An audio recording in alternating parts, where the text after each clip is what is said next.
because you say it doesn't matter doesn't mean it doesn't matter. Stop. You can just say whatever you want and make it true. It doesn't matter how normal murder is in a society, right? People can still get traumatized even if someone's Yes, No, Coco. wait. Shut the fuck up. I'm in the middle of talking. I'm gonna start muting people.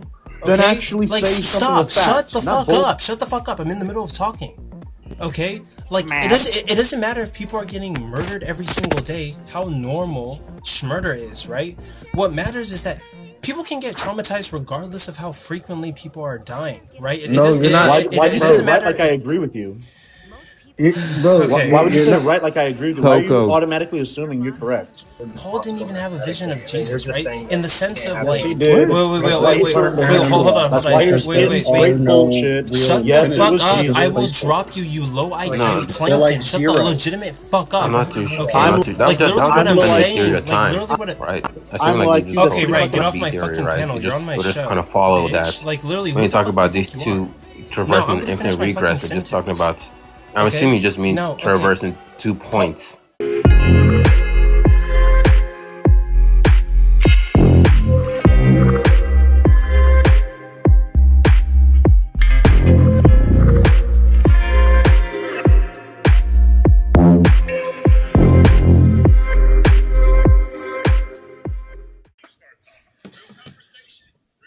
Oh shit. Bloody hell, mate.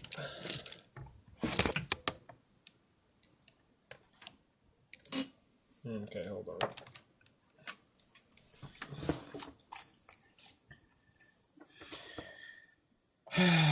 Bloody hell, I'm tired as fuck.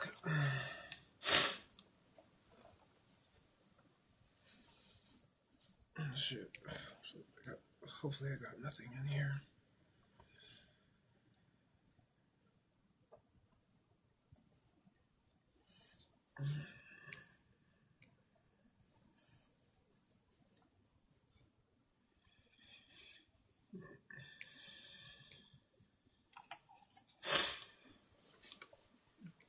What's up?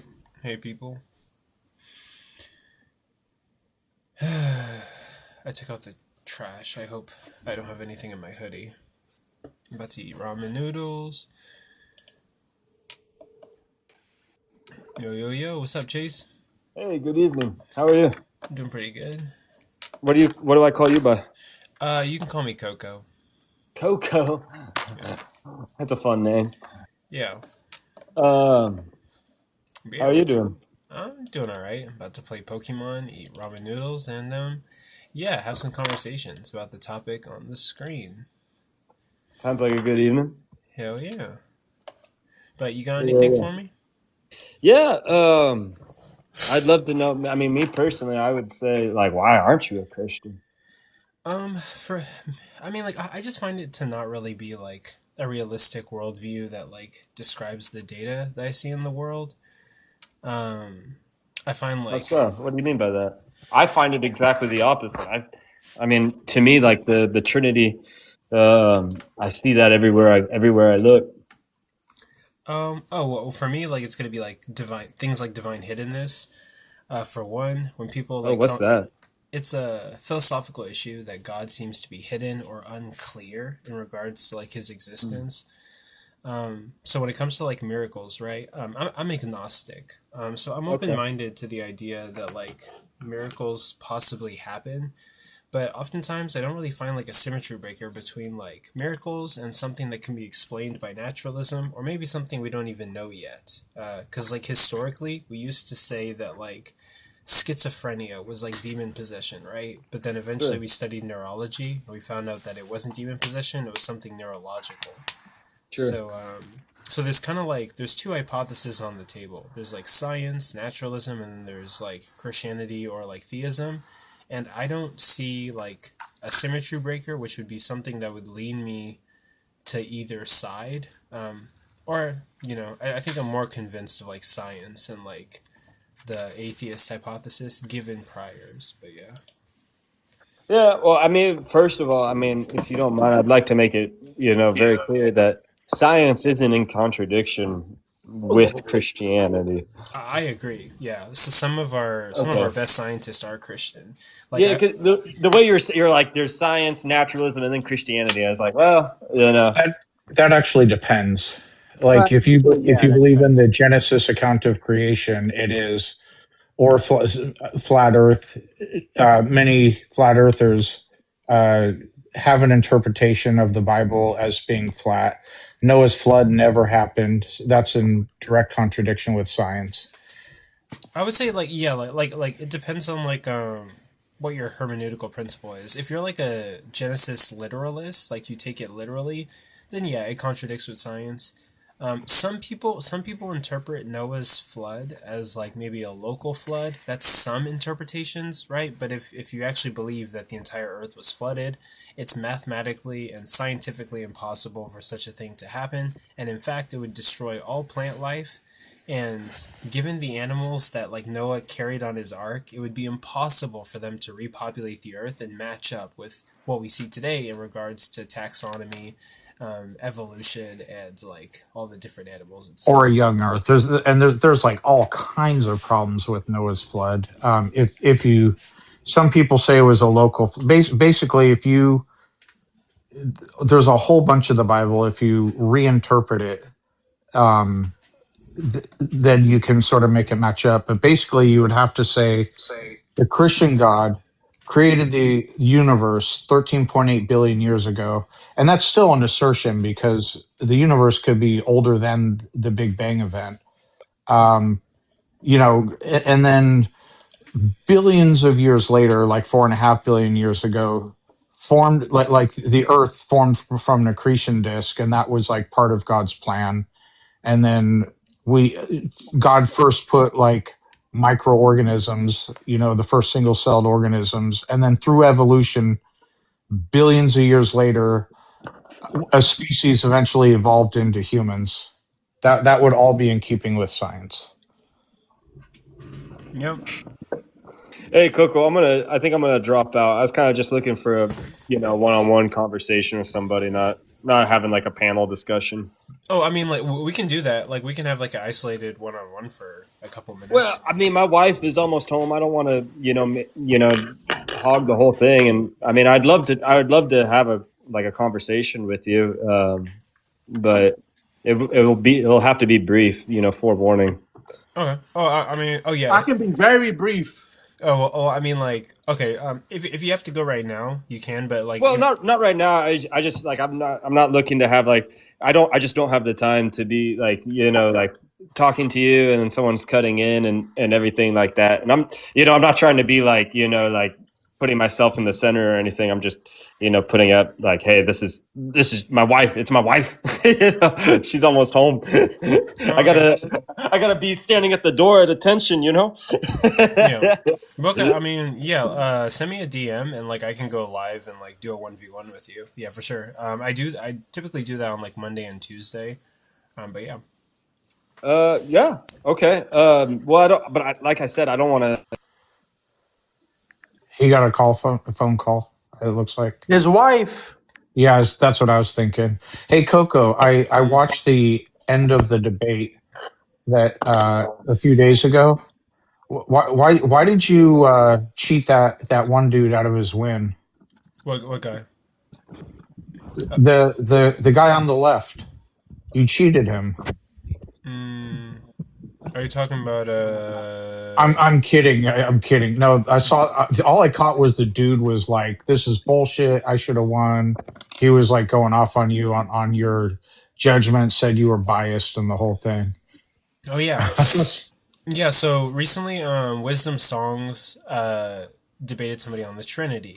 And yeah. They asked me to be a judge.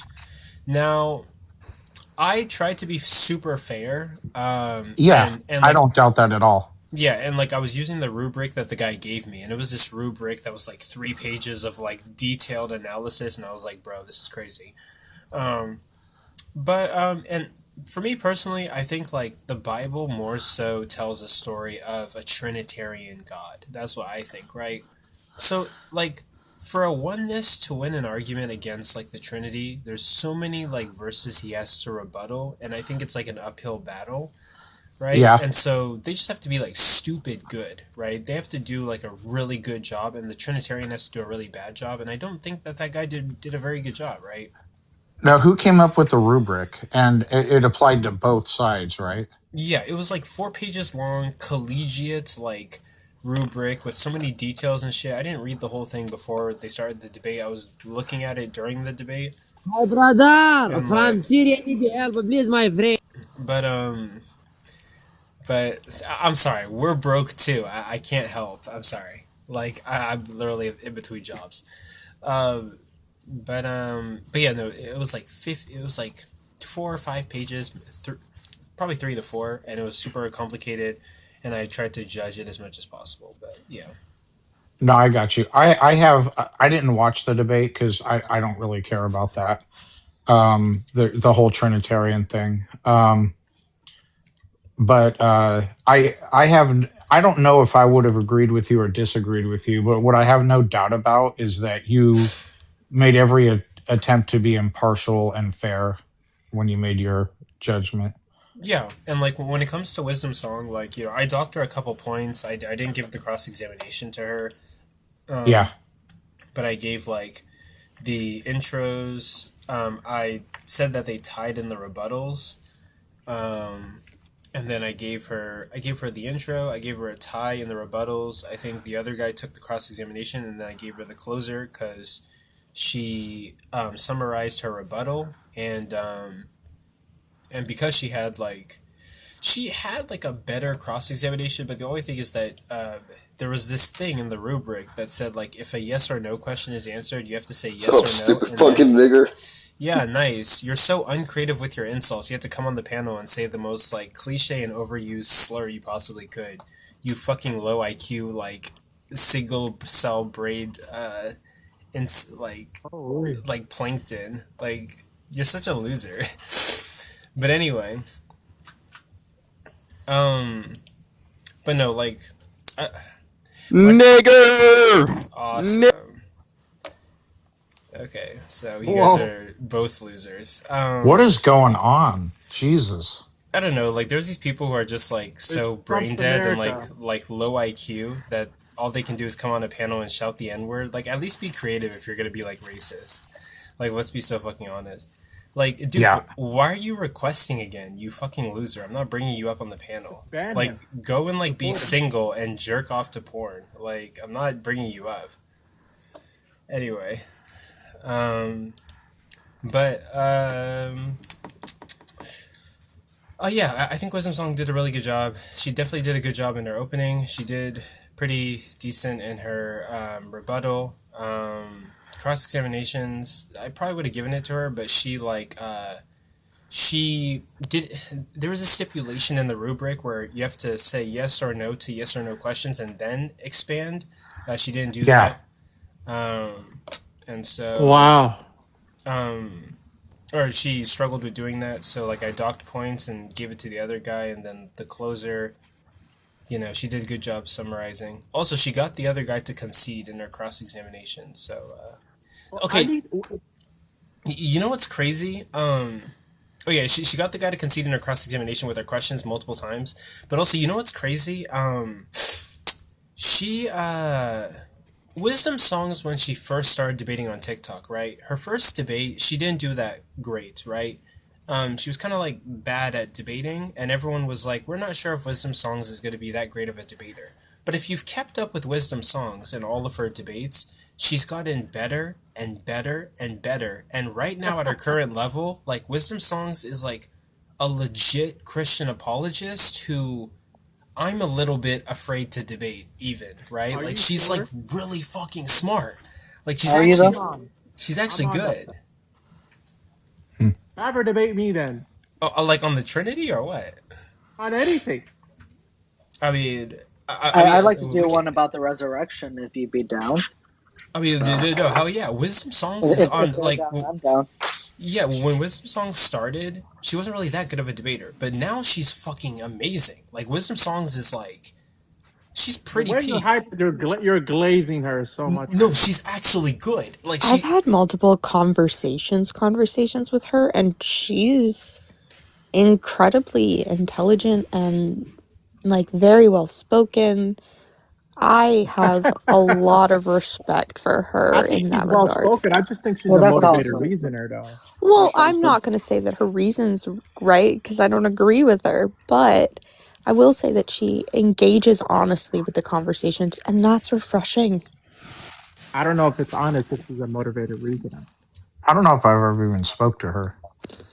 I got a lot of backlash for judging a debate against her and someone else and choosing her, even though she was the Christian, because I genuinely thought she did better, and I got a lot of flack for that.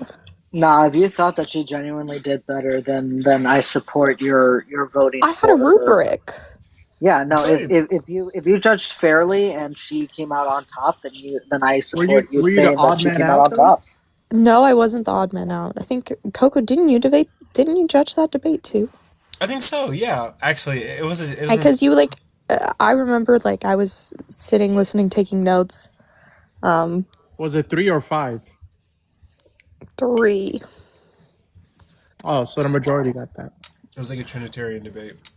No, it was problem of evil, but she flipped it on her head and said, "Okay, then I grant that my my God's view is subjective." Yeah. What does that say now? I still grant that it's the moral authority, and I thought that was such an interesting twist. No, and it's not. It's so yes, stupid. it is. How did she No, defend it's the that? dumbest thing you could do. Well, I think it's interesting, but how did she defend that? I'm She gonna have to go defended back it by and listen saying to that it. that her still held to a standard, and that since that standard can be grounded logically, That's that just it not. should still be the standard. I didn't agree with that logic. It's not even I relevant to don't. the conversation of the problem of evil. That's why it's the dumbest thing you could say. But what it did was it threw her off, and it allowed for concessions on the other side.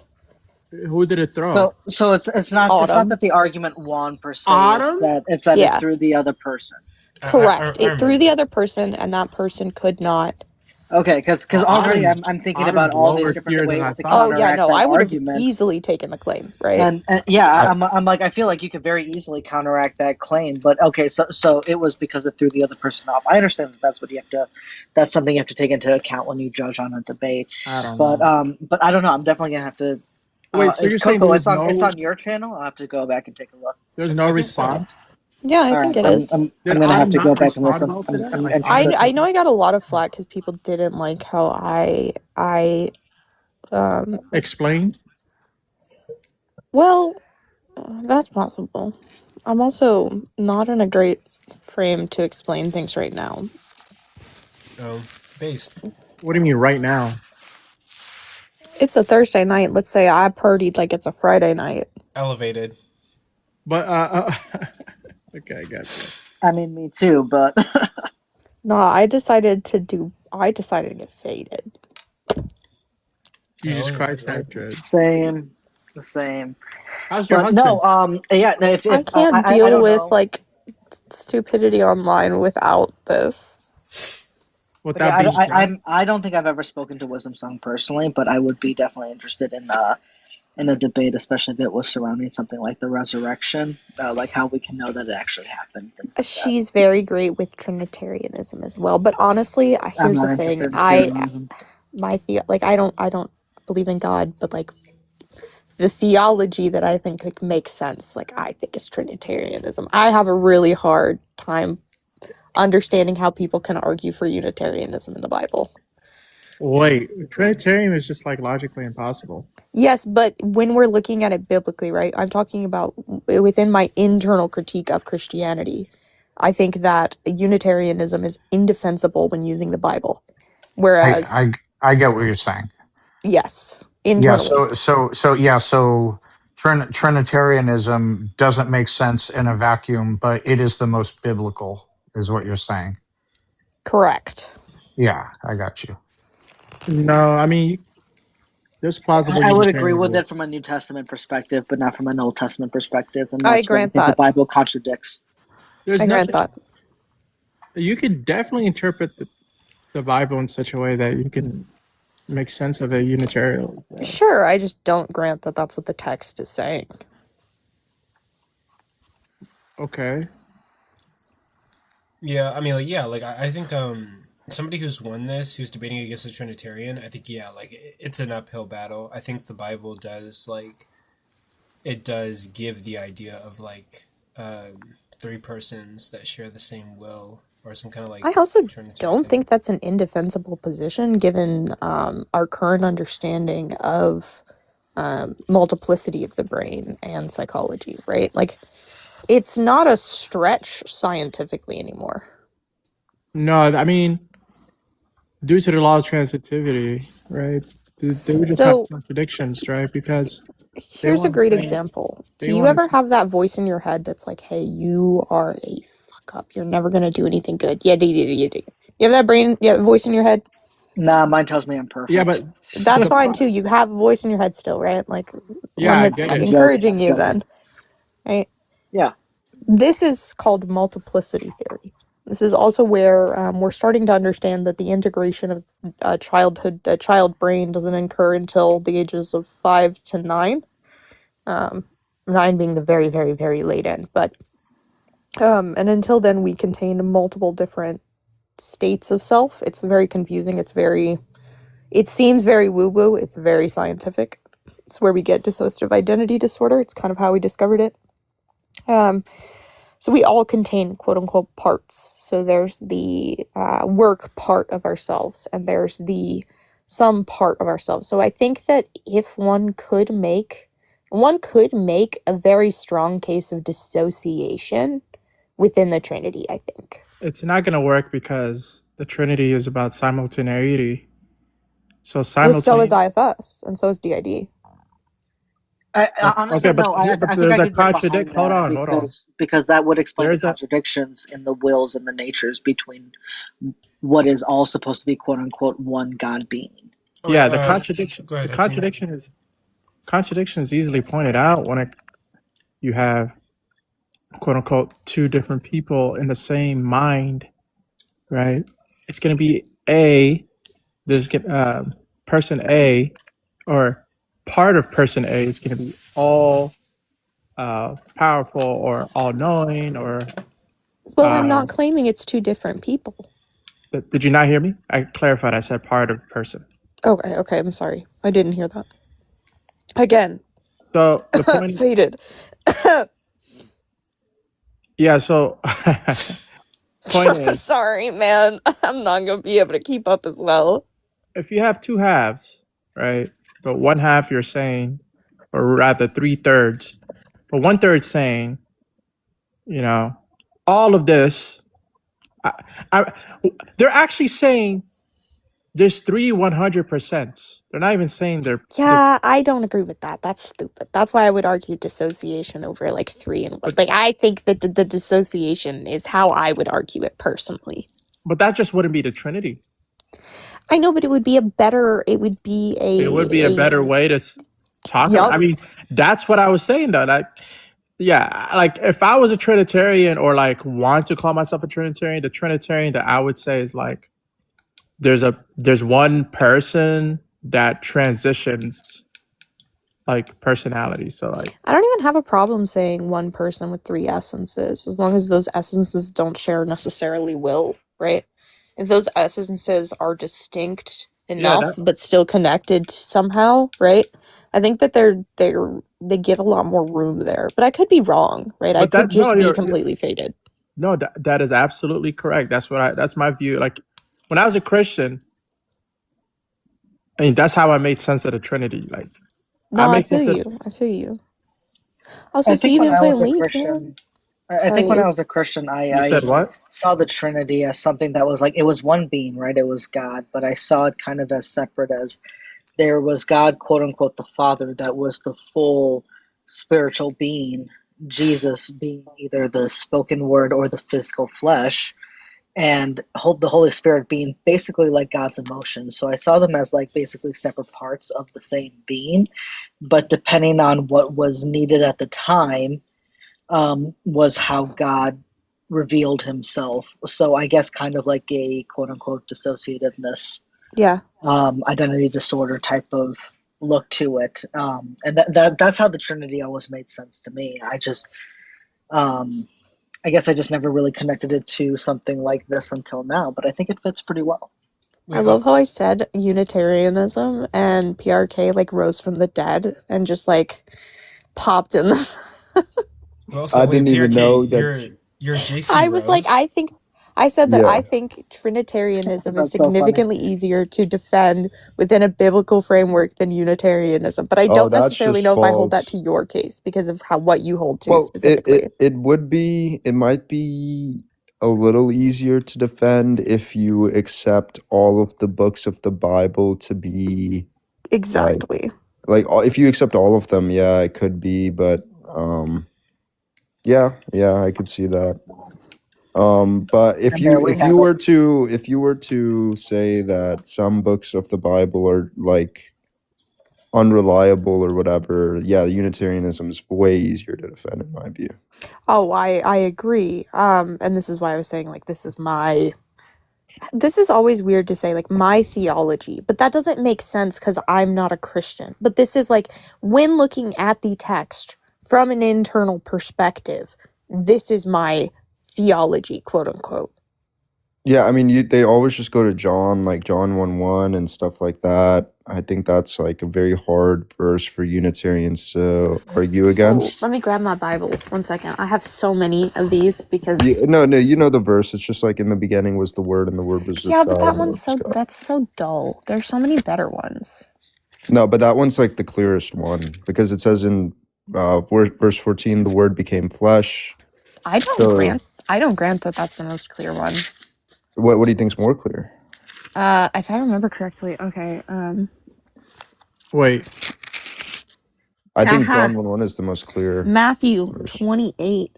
Question. Now the 11 disciples went to Galilee to the mountain to which Jesus had directed them. And then they saw him and worshipped him, but some doubted. And Jesus came and said to them, all authority in heaven and on earth has been given to me.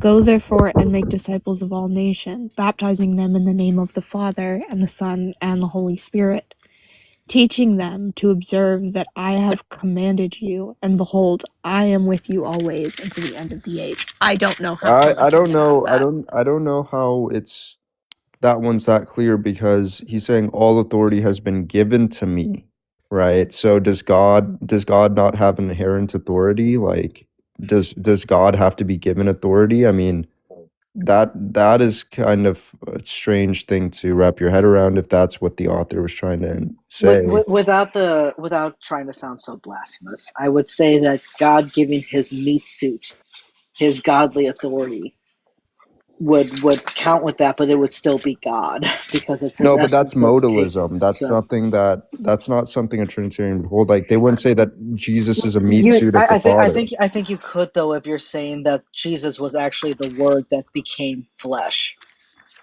Yeah, that's John 1:1. They would say he's incarnate, but he's a different person. Yeah, he's a different person, but he's still God. I'm looking at some of my other ones. If he was a different like being or soul, but if he was literally the spoken word of God made flesh, then he is literally the essence of God as flesh. He is literally an extension of God. This references, so my Bible starts way. referencing 1 Corinthians. Wait, Missy, did you say something about League of Legends earlier? Yeah, I said I've been seeing that you've been playing League, and I've been like debating if I should get back into a stint. But I've been sober for like a year and a half. Wait, Missy, I wanted to hear what you want to say about Philippians. And then it was Corinthians. Oh, Corinthians. Yeah. I already put my Bible away because you missed this, but I'm faded. 1 Corinthians 15. 15:28, but I'll read a little before. For God has put all things in subjection under his feet. Who are we referring to with feet? One second. Yeah, that's God the Father put Jesus under subjection.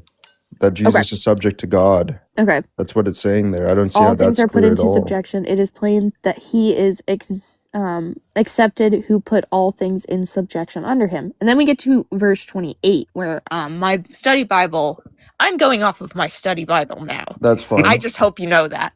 Love the honesty. That's good right there. Absolutely.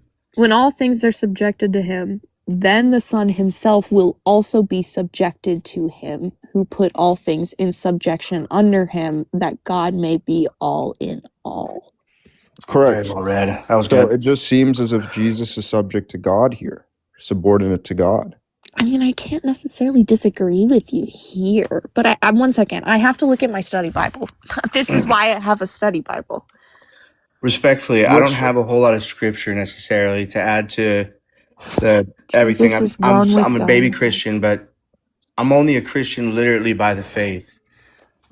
Like, and I'm not a if I may share, you it'll should be probably quick. study more before coming on these No, panels. I am in study. I'm just saying, like, I'm studying. That's you know what I unfortunate mean? for you. I don't did he say that he's gonna fix you? That's what he says to everyone. Oh, but hold on. Let's address him. But hey, Tabor, welcome to the panel. My name is Coco. What you got for me today? I have an example, a different perspective. Go for it. Of what? So I didn't look at the Bible as a Christian God or anything of that. I just said, you know what? They say Father. Didn't really have one of those. I'm curious, right? Curiosity has gotten me into a lot of bad places, but curiosity has also gotten me in some really great opportunities. I learned the good opportunities from the bad because I tried the bad ones first. I'll be honest here. Hey, don't we all? School of Hard Knocks, am I right? Love it. Thank you guys for your understanding. That's awesome. But so I didn't grow up. You know what I mean? Like, I was in a weird state where I was a victim to the world. Everything was everyone else's fault. It was no fault of my own, right? I feel that. For years, well into my 20s. I realized that I was a child, right? And I was a drunk, and I was just not a man. I was a little boy walking around wearing big boy pants, right? And I hurt people. And I prayed prayers. And those prayers would come true, and I would deny them. Like, nope, that was coincidence. I just denied. And then recently, this past, I think, month, a man came to me and told me that the only way to repair a relationship you want to keep is for them to give you the pain that you gave them and give it back, right? Not hitting, not beating, not any of the crazy, like, explain it to me. Tell me what I did when I was blacked out drunk that I have no clue of, that I don't remember. Hold me accountable. Give it back to me. It's my pain to take, right? But the concept that I didn't understand is that it wasn't for anything more than allowing them to forgive me. Okay, but I guess what kind of perspective are you trying to give us in regards? Hold on, to, we're not there yet. Oh. Right? I heard some really horrible things, man. And in that very moment, my entire life, in like an instant, flashed in front of my eyes, and I saw how horrible I was. Do you think? And then I realized, I can't do this. This life thing, I can't do this. I really can't do this. I am so glad you found religion, my friend. Oh, God. Can I just say, I am so glad you have that in your life. Awesome. Hold on. That's very rude. That was not what I was getting at. Oh, no, if I may finish. Okay. And I just said, God, take it. And I went about my day. I felt it was completely numb. And I had really bad addictions to alcohol, marijuana, nicotine. Use code words for those. Like, say, like. Oh, I'm so sorry. Those other substances, right? And within 4 days, and those have haunted me my entire life, man. For like 12 years, I've tried to quit so many times. And in 4 days, they're all gone. And I started reading my Bible, man. Things started clicking. And I don't understand. I don't know what this is. I don't know if it's Christianity. I don't know if it's whatever, but it's working. Whatever that book says, dude, it's working. Wait, and I'm living proof, bro. I have a question. Call it what you want. Tabor. Yeah, for sure. Yeah, so I'm listening to what you're saying, and you said that you were going to offer a new perspective, and I'll be honest, I've heard nothing new. You've just told us how basically you I surrendered, man. From your life, and it was, what you feel is kind of shitty, and then you came to the Bible, and it's working. You can't put your finger on it, and that's great. We're happy that your life is turning around more for the positive. But the prompt up here is, why should I believe or trust in the Christian God? If you have belief in the Christian God, that's great. We want to talk to you about how you justify that. Your personal experience doesn't really show us that much. We're looking more for evidence. Can you? Well, in the Bible, it says that if you surrender. We're not, just to be clear, Tabor. Right. It sounds like you're saying something like, because it's working for me, therefore whatever it's saying is true. Well, we live our lives based off of evidence, don't we? No. Right? No matter what, it's evidence. Listen to what I'm saying. You're not listening. Things can work for you, and it wouldn't matter whether or not it's true. Yeah. So actually, something working for you does not mean that it's true. Guys. But when if I can just input as a woman really quickly, we need to be so fucking careful here. Like, I'm being 100%. Like, what if you look at it from the point of view, like, dude, I've tried it my way for this long, man. I had no idea that these things happened. I'm holding myself accountable here. I get what you're saying. And you follow what the Bible tells you, the message behind it, not the words that are on the page. Right? You can do that without the Bible. Of what is being said. Well, hold on, guys. Wait, pause real quick. Okay, so first and foremost, we're really glad that you're here. We're sorry that you went through some experiences, and I'm glad. No, but it's all my fault, and that's okay. Well, yeah. So I'm really glad that religion helped you to not It wasn't religion. Whatever it is that you read in your Bible that helped you to not self-delete. That's awesome. But I haven't read my Bible. We're going about this the wrong way. I just realized, Coco. Yeah. Do you believe that there's a God, and by God we mean creator of the universe that has a mind? Yeah, for sure. Okay. And how do you get that from your experience? Yeah, I'm a bit. Well, because you got to look back on it. Make that connection. Make the connection how you experienced that there was a creator of the universe. Wait, also, I'm a bit confused. Wait, how did you find God even? Wait, so I didn't. So what are you talking? He found me. Okay, wait. How did that happen? What was that experience like? I just told you. I told you. What are you talking about, bro? Well, I mean, I'm a bit confused because, did you read the Bible and God found you? No, that's what I'm trying to tell you. I read portions of it and I Googled it and I listened to sermons and I was curious. That's the wrong. The right question to ask is, how do you know what you felt is God? Well, because I just followed what the book said. Well, what does that got to do with the answer to the question? I mean, honestly, what did you follow that showed that it was the truth? Yeah. What reasons do you think that it's God? Okay, hold on. Okay, wait. Can I answer one question at a time, please? Come on, dude. Yeah, let's do one question. Seriously, I'm getting bombarded here with 3 people asking me all questions. You said that you followed the book and that's how you are able to know that it's true. So what did you follow? That's not what he said. That's not what he said. Can I speak for myself, please? Okay, Tabor, did you not say that you followed the book, and it's by following the book that you learned that it's true? No, that's not what he said. He didn't say it's true. Let me ask Tabor. Wait, Tabor, go ahead and answer. I'm being so respectful here. I'm asking a clarifying question. Let Tabor clarify. Okay, yeah, Tabor. What I'm clarifying is that what I understood about the book, I had a really hard time understanding the words on those pages, right? Because it was in a language that I didn't really get. So I was like, okay, I'll read it, and then I'm going to go look it up. I'm going to go look at sermons. I'm going to look at multiple different pastors and what they're talking about, see what makes sense, see what doesn't, right? But that's as far as it goes, right? One of the things I learned was that we are saved, right? That's what it says. We're saved, and how we're saved is by acknowledging and accepting the fact that Jesus Christ is our Lord and Savior, and he died on the cross for our sins in place of us and rose 3 days later from the grave, right? Christianity and all that stuff could be broken down literally by that right there. Because if that is true, and how we can know it's true is because 500 witnesses went to their death for that. Wait. Let me. But you guys asked me the question, then I'm not answering it. Wait, hold on. I'm getting there. Long story short, if that's all true, then everything else has got to be true. So if you just apply it, What's going to happen? What do I have to that's lose? not granted either. That doesn't follow. Okay, wait. But it is granted. I'm Wait, proof. guys. Okay, Tabor, finish, and then like I want to take this actually.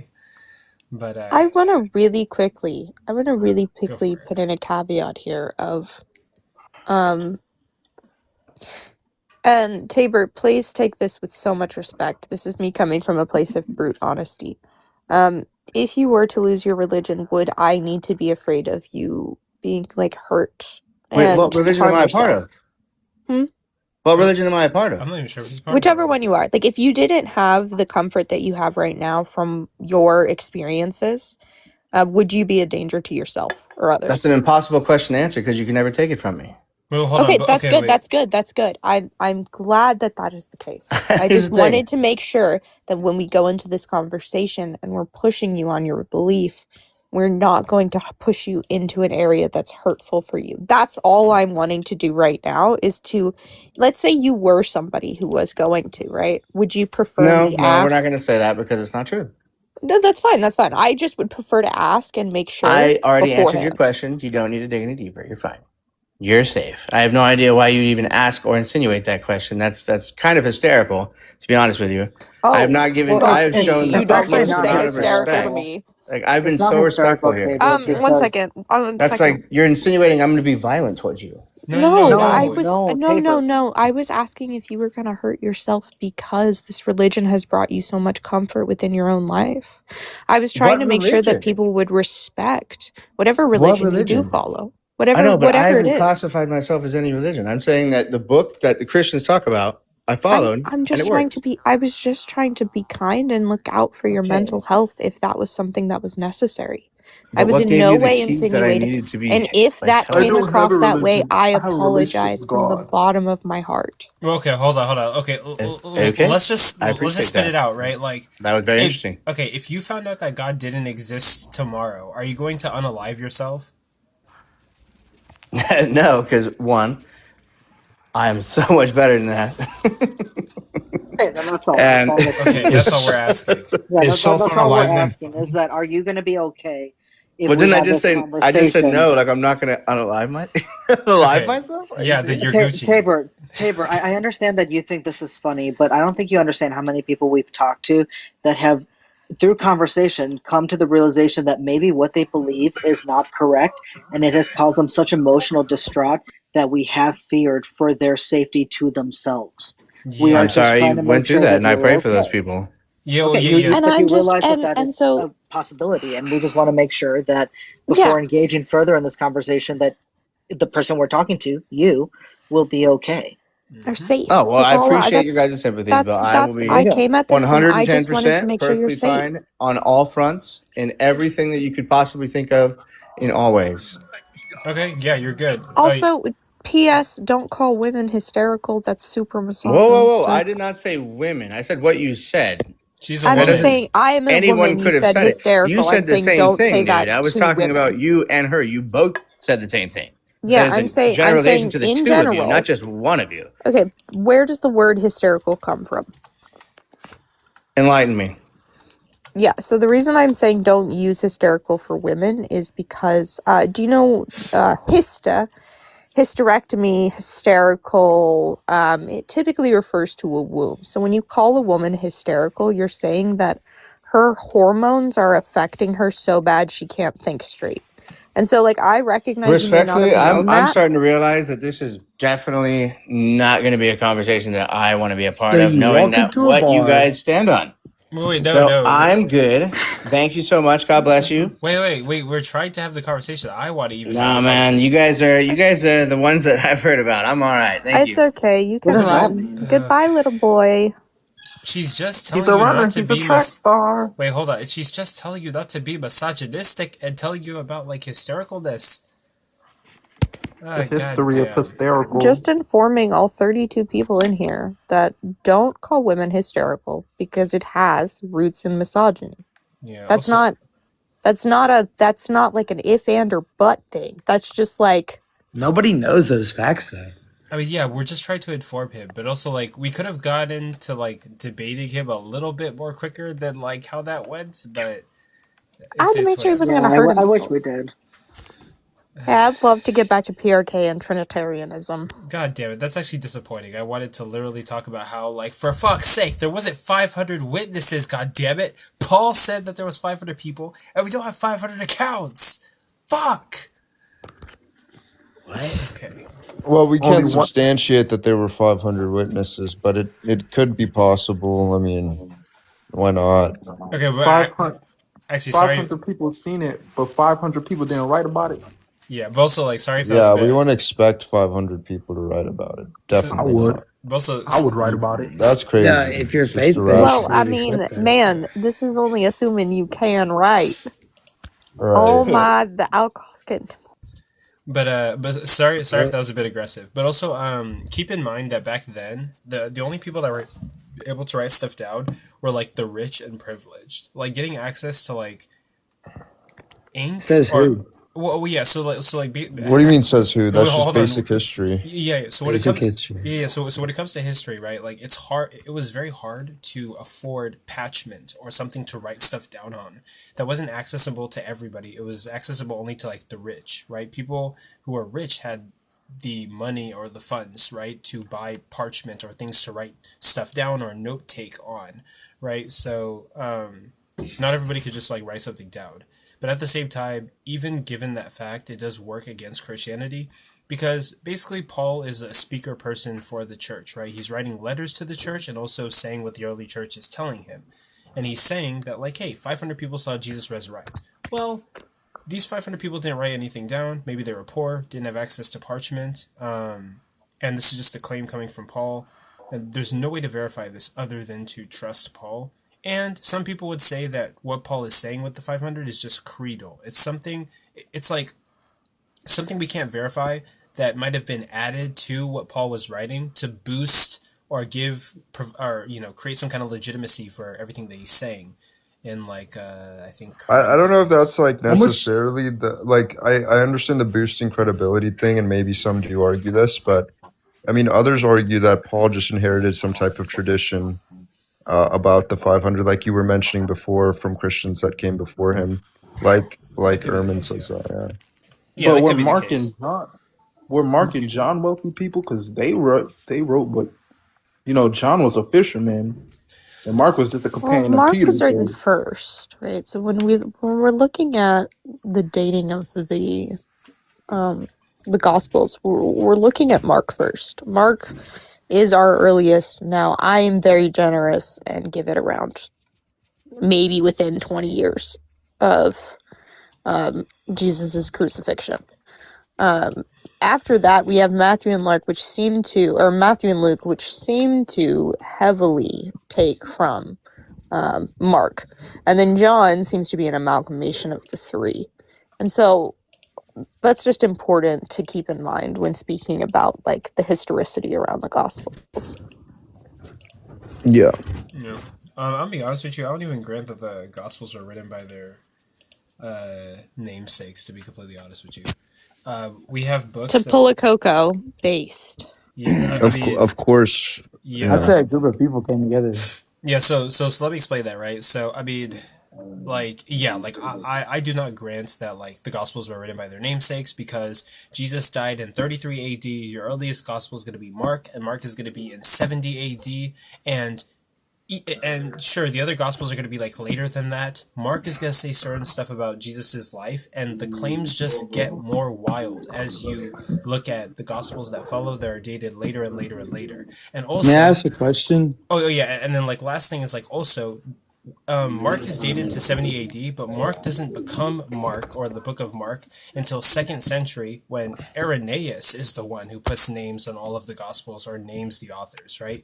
And this is weird, because in other books in the Bible, people identify themselves. Paul identifies himself, and there's like several other books. I read it on Bart Ehrman's blog, but other people in the Bible will say, I wrote this literature. But for the Gospels, they lacked no names, and like literally biblical scholars will say they're written anonymously, and we don't know what the names are until Irenaeus attributes the names 2nd century, basically, and that's years after Jesus dies. So like I have no reason to believe that these Gospels were actually written by their namesakes.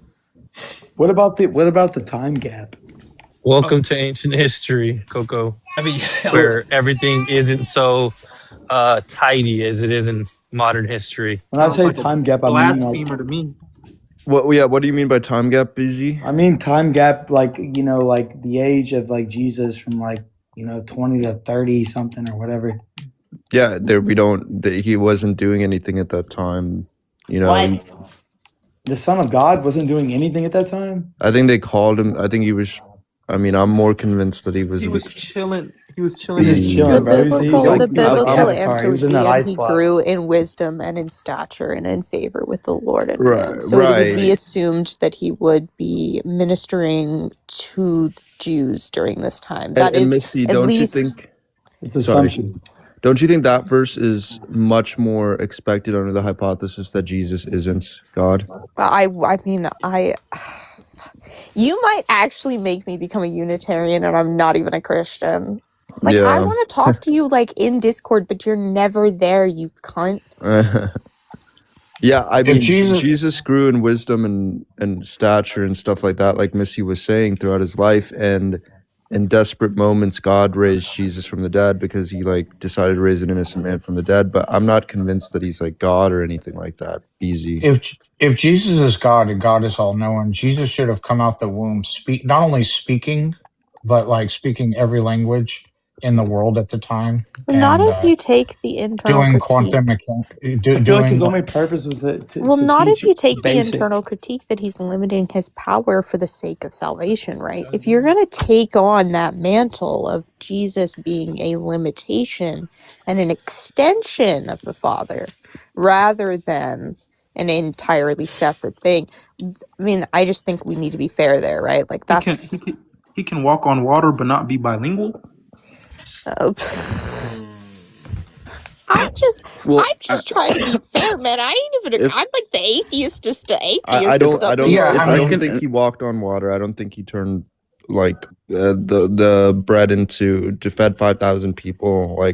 I think the only miracle that really happened was that God raised Jesus from the dead. And actually, if I can quickly interject, I know I'm new to the panel, but for his historical context, he would have been bilingual because at the time Rome was had conquered Israel, which means Jesus would have spoke Hebrew and Roman. But how is it he's born not being able to speak? So he limited his own mind, but somehow he knows he's God.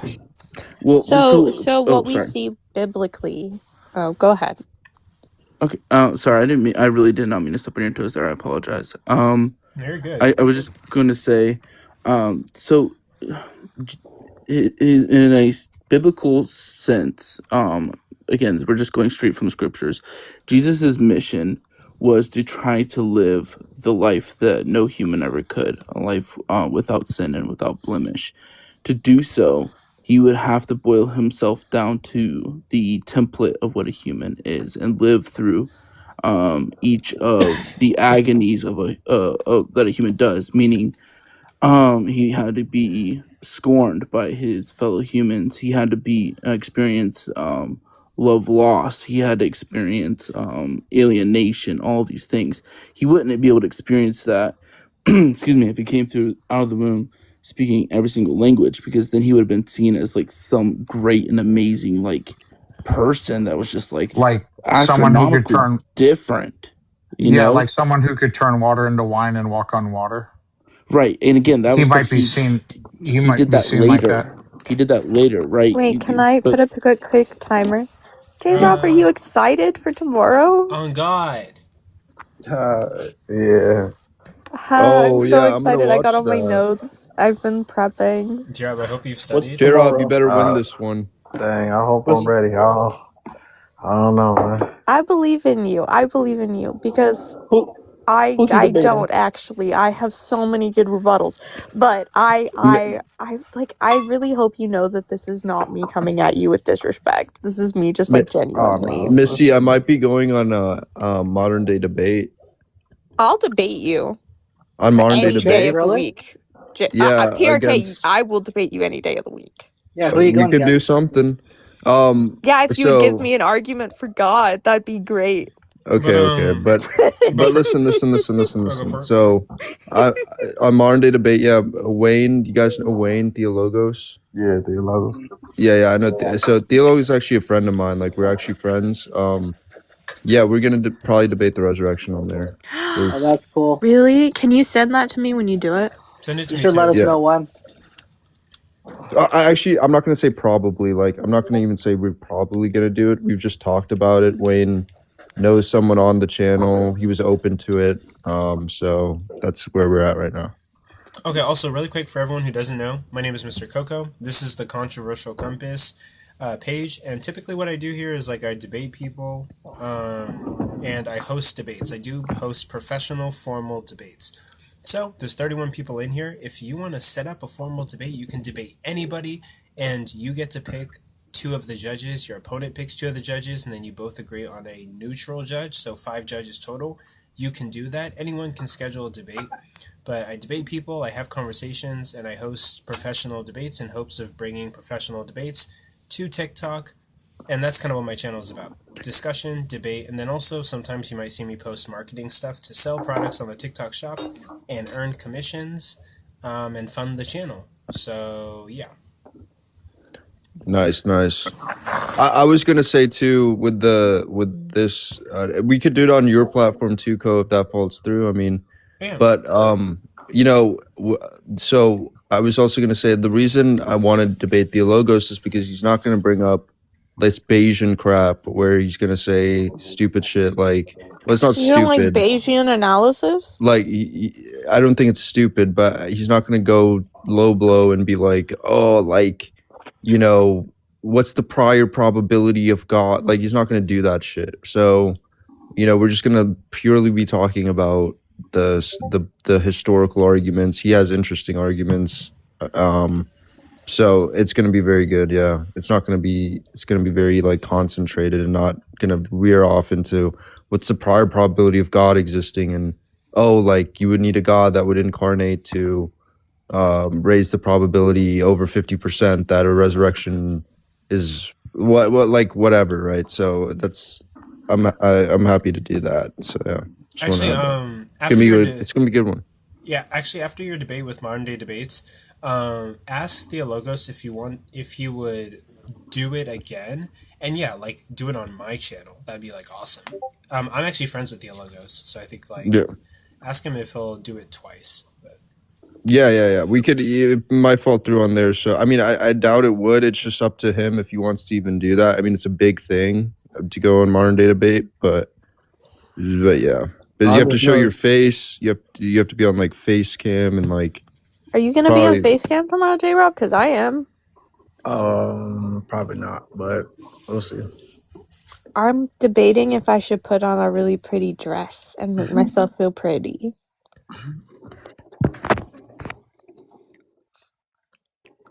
Yeah, Theologos has debated Kent Hovind, bro.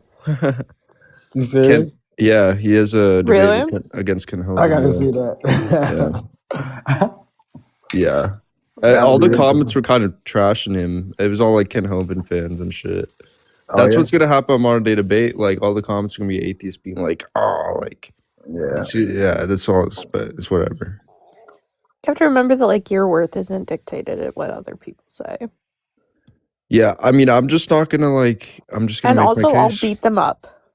For the most part nowadays, I'm not gonna like force, like I've been saying, the resurrection down people's throat. All I'm gonna do now is just say, hey, people claim to have seen Jesus. It's up to you to make up your own conclusions. Because my main passion is not really to like sound smart or something like that, even though it may come off like this sometimes, but it's just how I am. But my main passion is to literally spread the resurrection, bro. I actually want people to be convinced of that. I mean, if I'm wrong for that, hey, but I think that it's, or at least people be convinced that it's like a reasonable people can come to the conclusion. And so that's what I'm trying to do. That's totally cool. You should spread the gospel, bro. That is the gospel. But yeah, J-Rob, you probably have some contentions. I saw That you in the what? comments. Let's run it, folks. That what? Oh wait, I saw you in the comments. You had some contentions. Oh, yeah, man. You was talking a bunch of nonsense, man. Okay, let's run it. But sure, good. So, what's your reason why you say that Irenaeus is the one who It was Papias. I told you this earlier. Oh wait, Phil. I wrote in my notes Irenaeus. I know, but we talked about it, and you said you would write Papias down. Oh, it's Papias instead? Papias was the first one who mentioned Mark, yeah. Oh, I swear. Which J-Rob was about to tell you, bro. Oh, I swear, like, Sir said Irenaeus. Oh, wait, maybe I was... That was for John and Luke. I got really confused because I was like, I didn't think Irenaeus was alive. No, you're right. So basically, in my notes, I have that Irenaeus names Luke and John, but Papias names Matthew and Mark. Papias is naming them 110 AD, while Irenaeus is naming them 180 AD. Yeah, that's in my notes. Yeah. Yeah, but I would say, so basically, ultimately what we have is that Jesus dies in 33 AD, and then according to like the biblical narrative, he resurrects from the dead, he stays around, and then he finally leaves after what I think is like the Sermon on the Mount, right? But that happens, and then like decades go by, nobody writes anything down on parchment, and like your first dated gospel is going to be Mark, which is going to be dated in like 70 AD, and then like all the other gospels are kind of like dated even later, right? But even when we get these gospels, the authors didn't identify themselves, and the names aren't attributed to these articles, to these gospels until even later. And so you're gonna have like the earliest. Wait, how do you know that though? Well, yeah. So you're gonna have the earliest being Papias in 110 AD. No, I'm saying how do you know that that's the earliest person? Go lay down. How do you know that that he's the first person to I guess would you say you're claiming that he's the one who gave the authorship or attributed these names to the Gospels? Yeah, I mean, like that's based off of like my research or like what I think scholars are saying, according to like what I've heard, right? So basically Papias in 100 AD, he's gonna name Matthew and Mark, and then Luke and John are waiting basically until Irenaeus says something in 180 AD, basically. So I guess my issue here is right. We're 2,000 years removed from this context, and we're basing this off of the very few writings that we actually have. So just because Papias is going to be the first one that we have, speaking about these authors, doesn't mean that this wasn't well known within the early church. So I don't. I mean, you have to like demonstrate that. Like, who knew about the authors earlier? Yeah. So when you guys are making a positive claim that these were anonymous, nobody knew who wrote them. Like, where is your evidence for this? Well, yeah. So like, I think to be more specific, I would say like they're internally anonymous, right? The authors don't identify themselves. Well, like in other we all books, know that.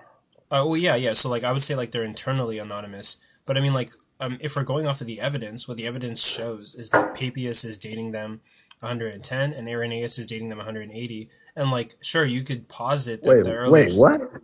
Well, yeah, like I have it in my note. Papias is dating Matthew and Mark 110. Irenaeus is 110 AD. Irenaeus is dating Luke and John in 180 AD. Wait, what do you mean he's dating them? He's naming them. He's naming them in 110 AD. Oh yeah. Sorry, I'm saying dating, but no, he's naming them, right? So I mean, sure, you could posit that the early church knew who the writers were, but like, what evidence would lead us to like believe that? The evidence we do got is Papias and Irenaeus that give us names for these gospels, because the gospel authors again didn't identify themselves. Yeah. So I haven't received any like positive evidence that they didn't know these authors. So the evidence that they knew the authors is that we have multiple texts, right, in the 1st and 2nd century, right, that were claimed to be written by apostles, right? And they But I mean, there's interesting things to think about. Like, if you believe that in John, for example, it says that like you've heard this before, right? So I'm gonna ask you. So I mean, you already know what I'm gonna say, so you could just. What about it says that we know or sorry, the ending of John, is that what you're referring to? No, I'm talking about so say that again, I cut out. Are you referring to the ending of John where it says this is the testimony of the apostle that we know his testimony is true? Is that what you're referring to? I mean, that's one thing, but I mean, I was gonna also talk about another thing, which is that like in John, if you take the view that like Jesus raised himself, that's like inconsistent with probably what Paul understood, because Paul probably understood the Father alone raised Jesus. And the only, I mean, that's what I truly think is going on. I mean, you could have your own opinion, bro. It's up to you. It's what you want to believe, bro. But I mean, that's another debate though. But like, are you just talking about divinity of Christ? Not even the divinity. I'm talking about the inconsistency, because if we're to assume that John was a disciple of Jesus, don't you expect him to have similar views with Paul, at least on who raised Jesus? He does. But you're saying that in John's, like I'm saying John's gospel, he's saying Jesus raised himself. I think you can strongly conclude from Paul's letters that he only believes the Father raised Jesus. Or he believes only the Father raised Jesus. Can I ask you a question, PRK? Go for it. What do you think about the final chapter of Mark? What are your thoughts? I think it's badass. Do you think it's accurate? I mean, there could have been a trial, and they could have asked him if he was the Messiah and Son of God. And he could have said, No, what I mean is, so there is a part are you of talking Mark- about the tomb? No, the last, one second, let me grab my Bible, because The last chapter is talking about the trial. the last chapter of Mark is added later, afterwards. Oh, you're talking about the last 16:8 through 20. Some of the earliest manuscripts not include. Yeah, that's talking about resurrection appearances, and that is probably added. But there is contention around that. There are very respected scholars that think that that could have been original. Okay, I wasn't sure on what your opinion, and I would love to hear more of like why you. I also just like as an atheist, I love Mary Magdalene, and like. Real quick, can I just I want to let you guys get back to what you're saying. Yeah. Just host when these two are done. Can I address a point you had made real quick, my friend? I think J-Rob is like searching up. I don't know what he's searching up, but I mean, I don't know, J-Rob. You can believe what you want to believe about that, bro. Like, I'm not trying to like, but I'm just saying. I think it's very reasonable to say that Paul did not believe that Jesus raised himself. So I mean, Paul was even Larry Hurtado, who is like one of the most prominent Christian scholars, agrees with me on this, bro. Yeah, so Paul would still affirm that like both the Father and the Son, they work as one. Just like he says that it's through Jesus all things exist, right? And all things, But how are you getting PRK? This is your chance to motivate me. Yeah, I mean, we're talking about it. So, like, how are we so you're saying that he was under the impression that, so you're saying that he was under the assumption that the Father, Son, and Holy Spirit work together, right? And so when it comes to the resurrection, that would just apply as well. Yeah, there's nothing there's nothing in any of Paul's letters that would like contradict that idea, right? I get that typically he says that God raised Jesus from the dead, right? But that's not inconsistent with what we would see. And in Galatians 1:1, he says, yeah, God the Father who raised him from the dead. Yeah, right. Right. but he also says things like, yeah, like it is through Jesus all things like exist and all things hold together, right, in him. So why would I doubt that if all things hold together? Well, this isn't talking about divinity. I'm not even making a divinity argument. I'm making an argument against authorship. I'm just saying, like, oh, you're making an argument about what? Authorship. Authorship. Yes. Oh, okay. So you're well, even because this is something that I'm actually slightly. But you're saying that we can infer from the text that Paul believed they all work together. Therefore, when it comes to the resurrection, all of them played a part in it. But that just, if we're being honest here and we're reading the text for what it is, like I genuinely just sense that's. I mean, might be. I don't think I'm crazy, bro. I just think I'm being just very neutral here. Like it just really seems as if he believes the Father alone raised Jesus here. I mean, he makes it explicit the only thing that it's the Father who did it, right? And he doesn't elaborate on anything. He doesn't, I don't even know necessarily where you're getting this idea that he's saying that they all work together in.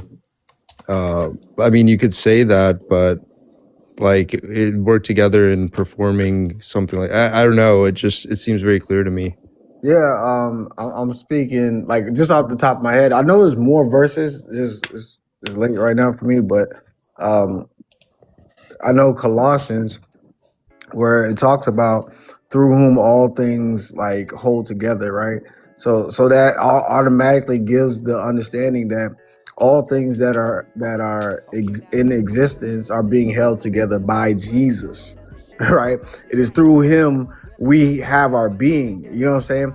So when we're talking about the resurrection, why would I doubt that if everything that exists is being held together by Jesus, his own body, right, rising from the grave, is not out of his control under Paul's theology. If all things are held through Jesus, everything holds together through Jesus. All things that exist. Yeah, the Colossians I have to look into more just because I am skeptical on authorship there for sure a little bit, but I can see. I mean, from the survey I saw, it's like 50% of scholars think Paul wrote Colossians, so it's plausible he did. I think there's a couple other verses too that Paul writes. But I would note that I would suspect all of these scholars that say Paul wrote Colossians are Christian, and that's not a good look. I mean, I just always think that's a pretty bad look. Like Coco, what do you think? Like, if so, think about this. Like Colossians, right? All the Christian scholars say that Paul wrote it, and all the atheist scholars say that Paul didn't write it.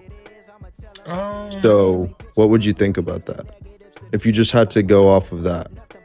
I mean, like, I'm pretty lenient. Like, I think I'm willing to grant that Paul wrote everything that is typically acclaimed of Paul. But you're saying what? Atheist scholars say what? And then the other all atheist scholars say that Paul didn't write it. All Christian scholars say that Paul did write it. So what do we do there? I mean, Paul is a deranged murderer. So like, First Corinthians. Like, I could probably take the position that like 1 Corinthians 8:6. Yeah. I don't know why you pulled that up, Coco, when you say that, right? What is him having to be an ex-murderer? Like, do you not know how many like Christians used to have like extremely bad past lives, and then they receive the Holy Spirit, and then their lives are completely changed to living like really righteous lives? Yeah. So the way that I picture it is like I picture Paul basically being covered in Christian blood. And like he's walking on the road to Damascus and he drastically changes into a Christian. I think Paul is like psychologically not all the way there and drastically changed his life because he felt like very guilty. And so what do you say about? Go ahead. You know what I'm saying? What do you say about like a lot of like black men who come from these like, you know, and not just black men, I'm just saying, like, there's a lot of people who come from very troubled past who could have been murderers and could have had other, very terrible lifestyles. And then they have this experience with the Christian God, and now their lives are completely changed. They have great mental health, and they're, like Paul, he was given to the poor. He was out here helping communities. That is You know what I'm saying? true. Like, how can we say that Paul is like super mentally ill when this dude was like super top tier moral person after his appearance of Jesus? Like, this dude was like, if you lie, you're not going to inherit the kingdom of God. If you like, he's not a, like he I don't know. It's just the biggest like that would be the craziest thing if Paul was like not an upstanding dude, bro. In my view. Yeah. So for me personally, like I don't have a problem. Well, so for me personally, like I don't have a problem granting that Paul wrote everything that he wrote, but if a majority of atheist scholars is saying that he didn't, I mean, it would work towards like the narrative. Some of them, right? The majority of atheist scholars think he wrote 7 letters. Yeah, he has 7 authentic letters that most scholars hold to. Oh, okay, yeah. So like, but yeah, if by atheist preacher, but yeah, like if atheist scholars are saying like he didn't write what he wrote, I mean, I guess it would work towards my thing of saying that he was like just like mentally ill, and then like he's just kind of like stumbling around in the Christian community afterwards. But also like in regards to what J-Rob said, sure, there's a lot of people with troubled pasts who end up having an experience and turning to Christianity. I typically like I don't know anything about psychology, but like Paul obviously had an experience, bro. Yeah, I grant that, but like I don't know a lot about psychology, but I would say like most of society doesn't study psychology or take care of their mental health, and yeah, I'd say a majority of society is probably like mentally ill.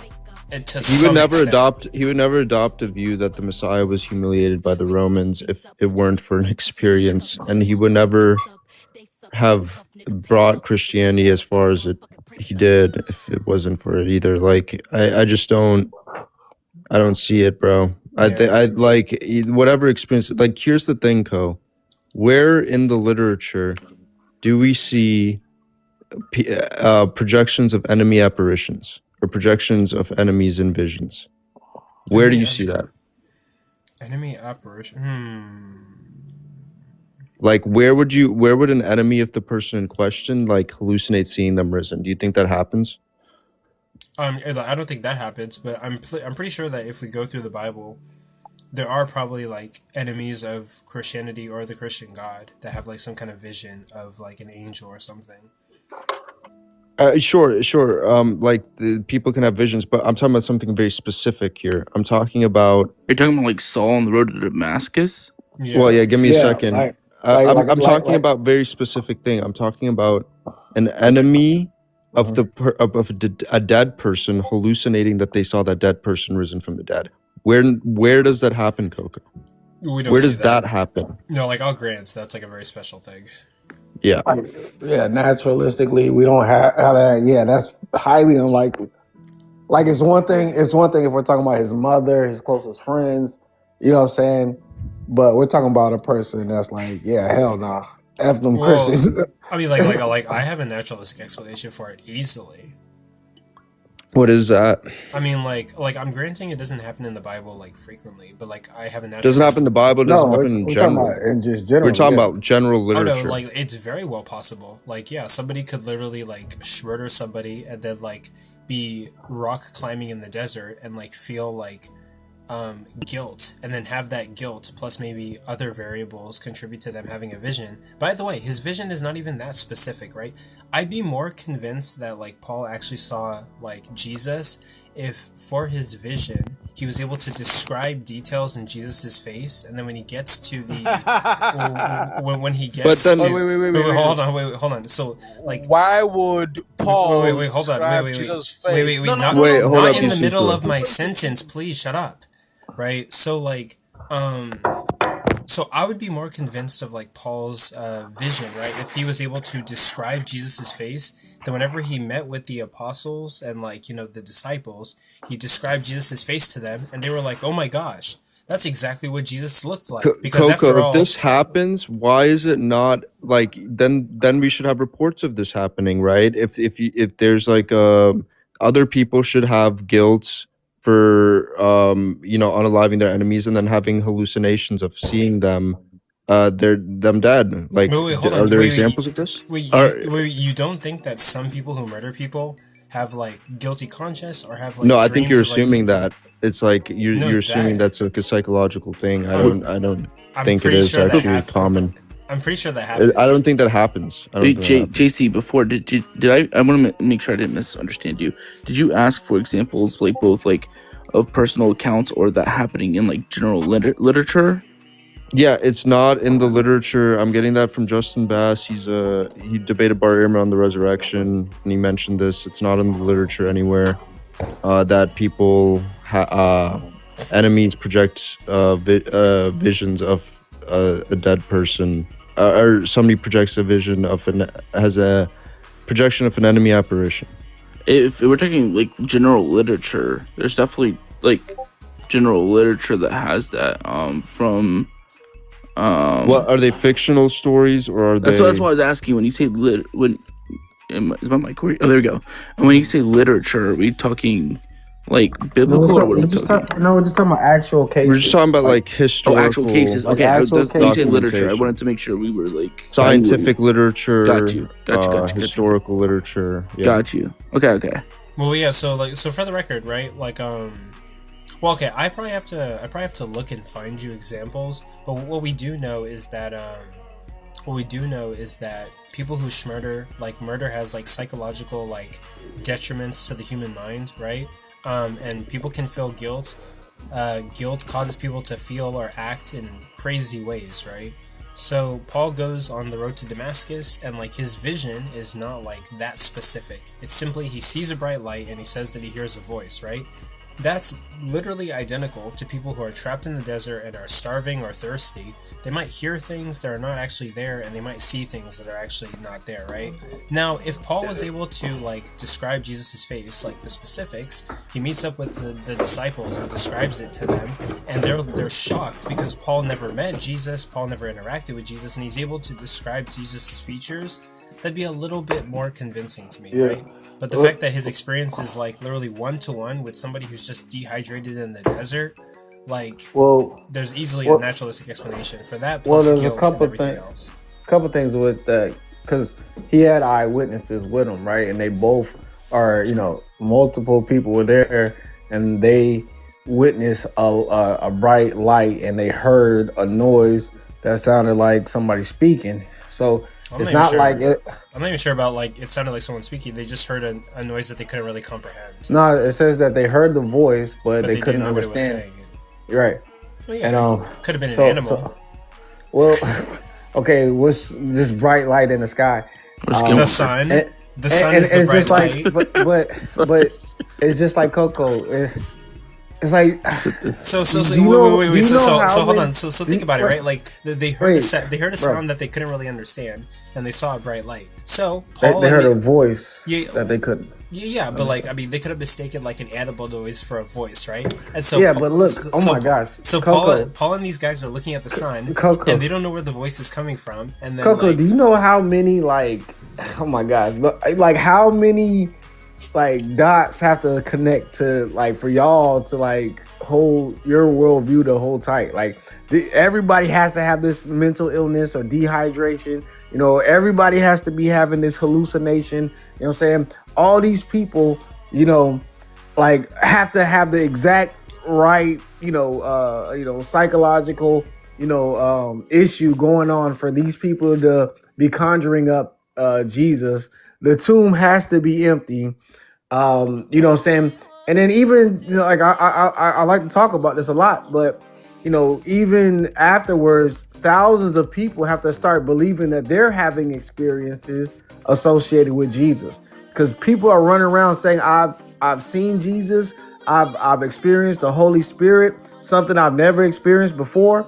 Like all these people have to have like the right type of hallucination, like consistently. At some point, you have to realize that there's a pattern going on, with these supernatural experiences with Jesus. Well, hold on. So let me answer to that. So Okay, there's 2 points that I do want to answer to. For one, when it comes so well, yeah, hold up. But like, when it comes to the narrative of Jesus, right? There was a lot written about Jesus. There were so many different like parchments, articles, and testimonies, right?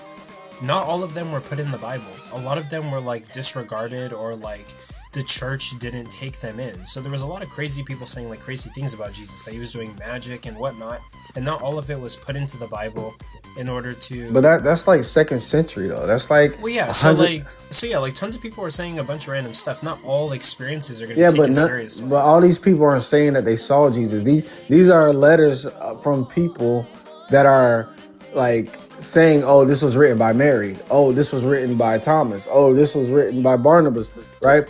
These aren't actually like people walking around saying that they were with Jesus.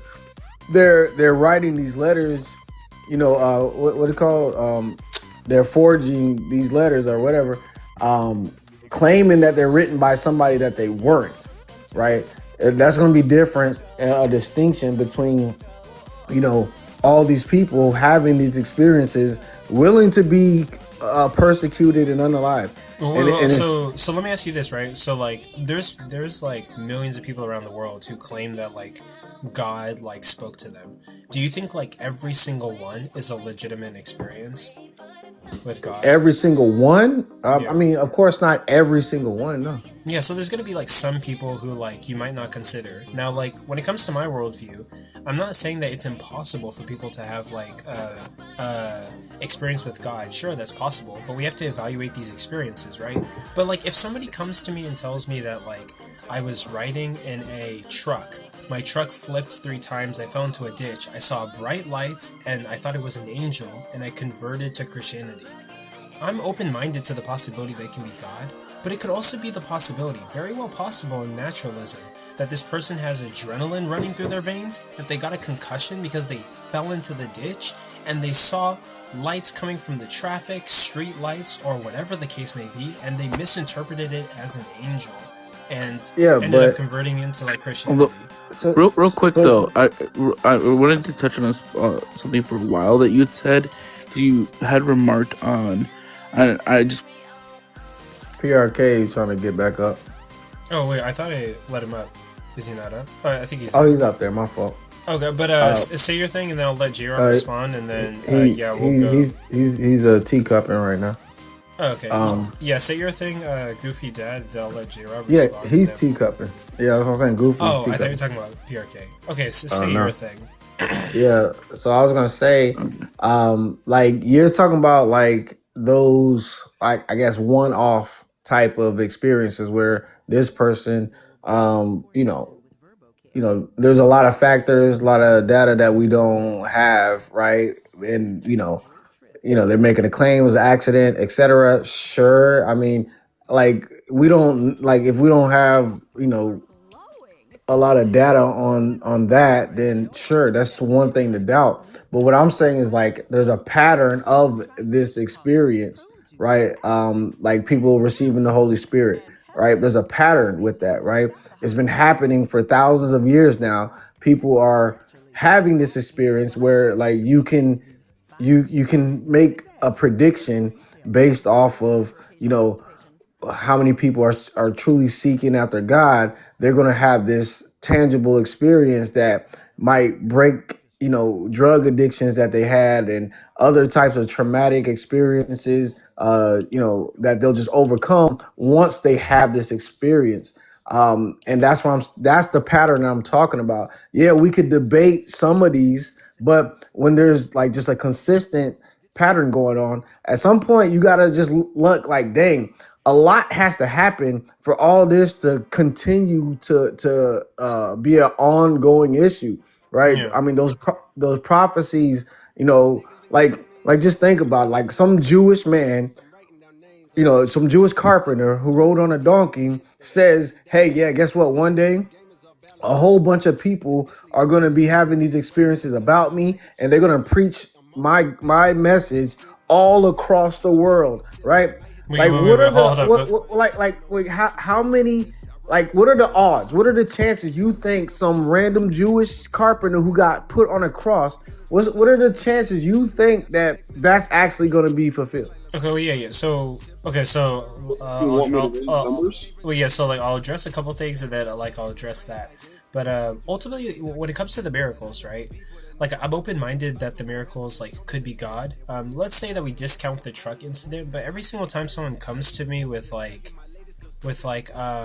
their personal testimony, when they say like, hey, I got a personal testimony, I want to express it, I'm excited. I'm waiting for something that's going to like change my worldview or change my mind, right? But oftentimes, like, there is some kind of naturalistic explanation that I can provide, or some kind of axiom that I can provide. For one, since the beginning of time, people have been coming up with gods to explain things that they didn't understand, right? Even before Judaism, we had Mesopotamian gods. I think it's called Enuma Elish, and Enuma Elish had to battle the god of water and, you know, overcome the darkness, and there's similarities between that and Genesis. People have a tendency to like put gods in the areas in which they can't explain. And I could go on about like the Greeks thinking that the god pulled the sun through the sky on the chariot, or us thinking that people who had schizophrenia had like demonic possession until we studied neurology. So even if we don't have the answers to explain like these supernatural occurrences that science can't explain, we've done God of the Gaps in the past, and so because of our priors, we can't really do that again. And humans will always put something supernatural to give them some kind of hope in the areas of which we like don't understand. So like, I'm not saying like every single miracle out there they have mental disorder, but I need to evaluate the variables of it and like look into it. And we also have stuff like Black Science said in the comment, placebo effect. Some people, okay, so another example, some people might have a dream, and let's say that in their dream God said somebody's gonna visit you in the supermarket and talk to you about like Christianity, and then like 3 days later they're walking in the supermarket and a priest is like, hey, come sit down with me, something told me to tell you about Christianity. Now it could be God, but also at the same time there's a naturalistic explanation for that. People have dreams, secular and religious, right, of certain places, certain faces in certain areas, and they predict the future with their dreams. Coincidentally, accidentally, this happens all the time. Our brains tend to want to recognize like patterns and like structures, right? Like that happens. So it could be the case, it's just a random coincidence and like that ended up happening.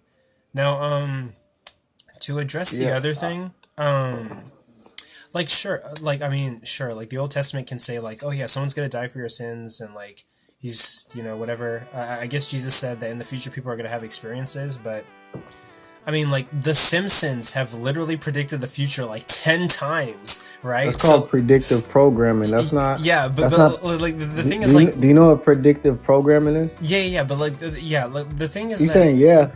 Well, yeah, wait, hold on, but like what's predictive programming?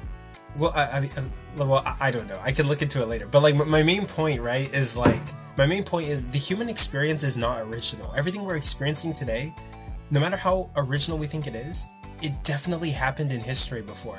Someone saying that like people are gonna have experiences in the future, it's very vague, and of course people are gonna have experiences about Christianity. No. It says specifically the experiences. It doesn't just say experiences. Wait, what specifically did it say about the experiences? Yes, it's talking about the Holy Spirit. People will have these like futuristic, visions, and have these supernatural gifts of the Holy Spirit. I mean, like, that's going to be difference between like when you're talking about The Simpsons, like literally, like now that they done exposed these files, now y'all should be like freaking woke to the point like of the things that we've been telling y'all for ages, right? These people, these elites, right? They're into occultic practices, right? And you see so much symbolism in the entertainment industry. And they tell you what's going to happen before it's going to happen. And y'all think we're just, we got these aluminum foil hats on when we're talking about like the symbolisms that they be using. And like everything that we've been saying about it is happening. And now it's like y'all still got the blinders on for some reason, man. But that's going to be very different between, predictive programming, where they're planning to do stuff right in front of you. And, if I'm assuming your worldview, Like, these are the most fanatical coincidences that could ever possibly happen. We don't have. You said everything that's happened has been happening before. Yeah. Well, tell me anywhere where a man claimed to be God, and not only the people in his circle believed him, but people outside of the country, outside of the culture, they also have these experiences that lead them to believe that that man was actually God. We don't have an example of that. Wait, Hercules is a real figure. Wait, hold on. Wait. Also, wait. Where's Hercules? Who? Wait, hold on. Wait. When did he live? When did Hercules live? When was he born? Really quick. Like, I'm gonna be honest with you. Like, okay, wait. I don't want to be like offensive, but society can sort of be sheepish. Like, people tend to put people on pedestals and make heroes. Can you show me where a man was God? I mean, there are literally several stories that are parallel to Jesus. Can you show me one?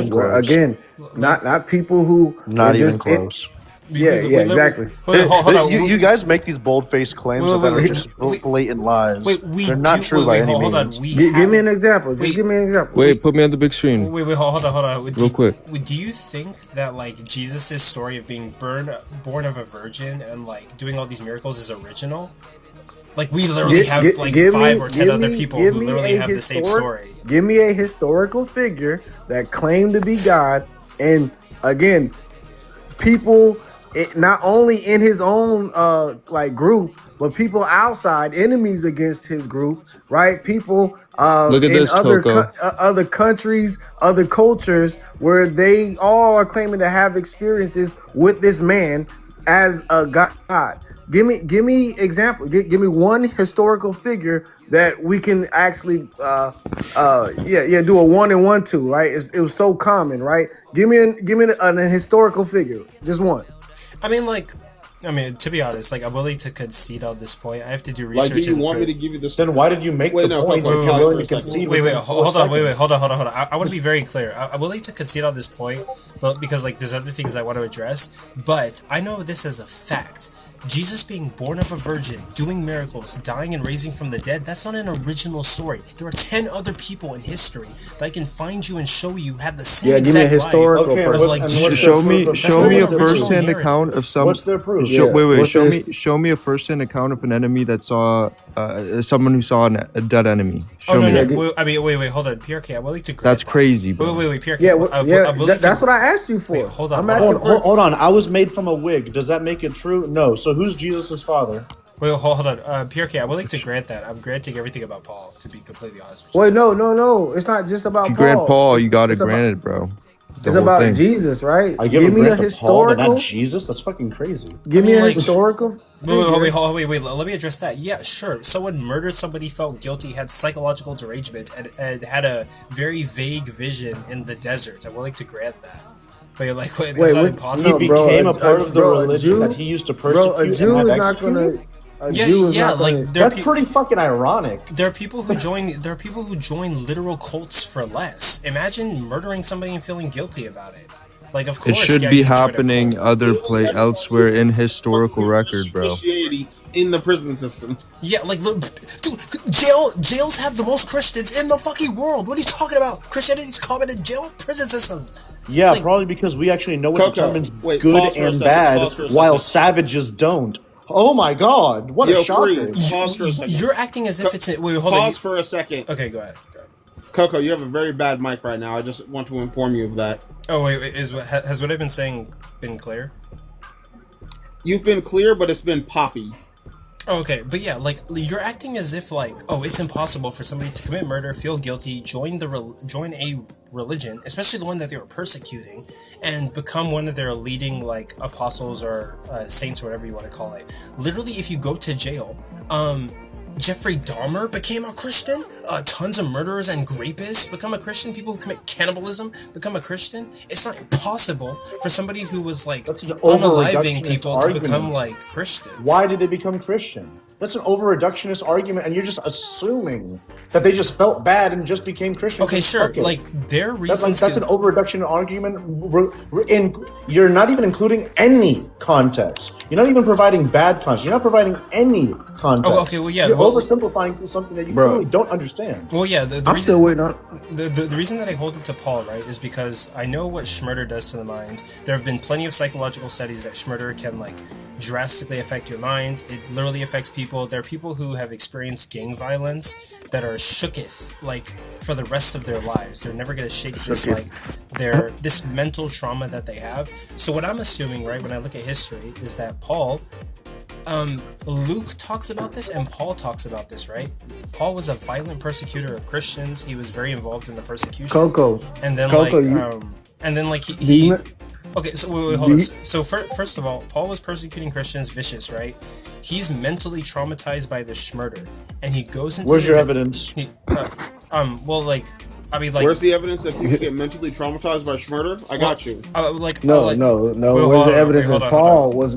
Where's the evidence that Paul? Show me the evidence before he turned to Christ that he realized the evil that he had done and wanted to change his ways. Well, that's not the claim that I'm making. I don't have the claim that I'm making. making. You very much should be able to make that claim.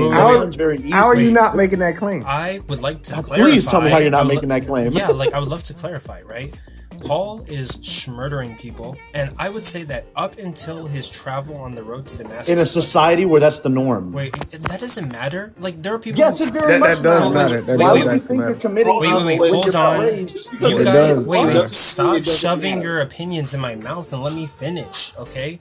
Then speak facts, not opinions. Wait, I am speaking facts. The reason that you're not even close. No, wait, hold on. The reason that doesn't matter is because you have whole fucking neighborhoods that are affected by gang violence. Do you think it matters that, like, it's a normal thing that happens? Not everybody. Hold on. Do you think that people can't get traumatized if they live in Detroit, Michigan, and they wake up to bullets firing past their house? Yeah, but they're not the ones that are not used to being around bullets. They're not the ones that are living that lifestyle. Desensitized to such things. It doesn't fucking matter if they're desensitized. Yes, it does matter. What the fuck are you talking about? You're talking about an already Christian-built nation. We're talking about 2,000 years ago before the values of Christ. Wait, hold on. Just because you say it doesn't matter doesn't mean it doesn't matter. Stop. You can just say whatever you want and make it true. It doesn't matter how normal murder is in a society, right?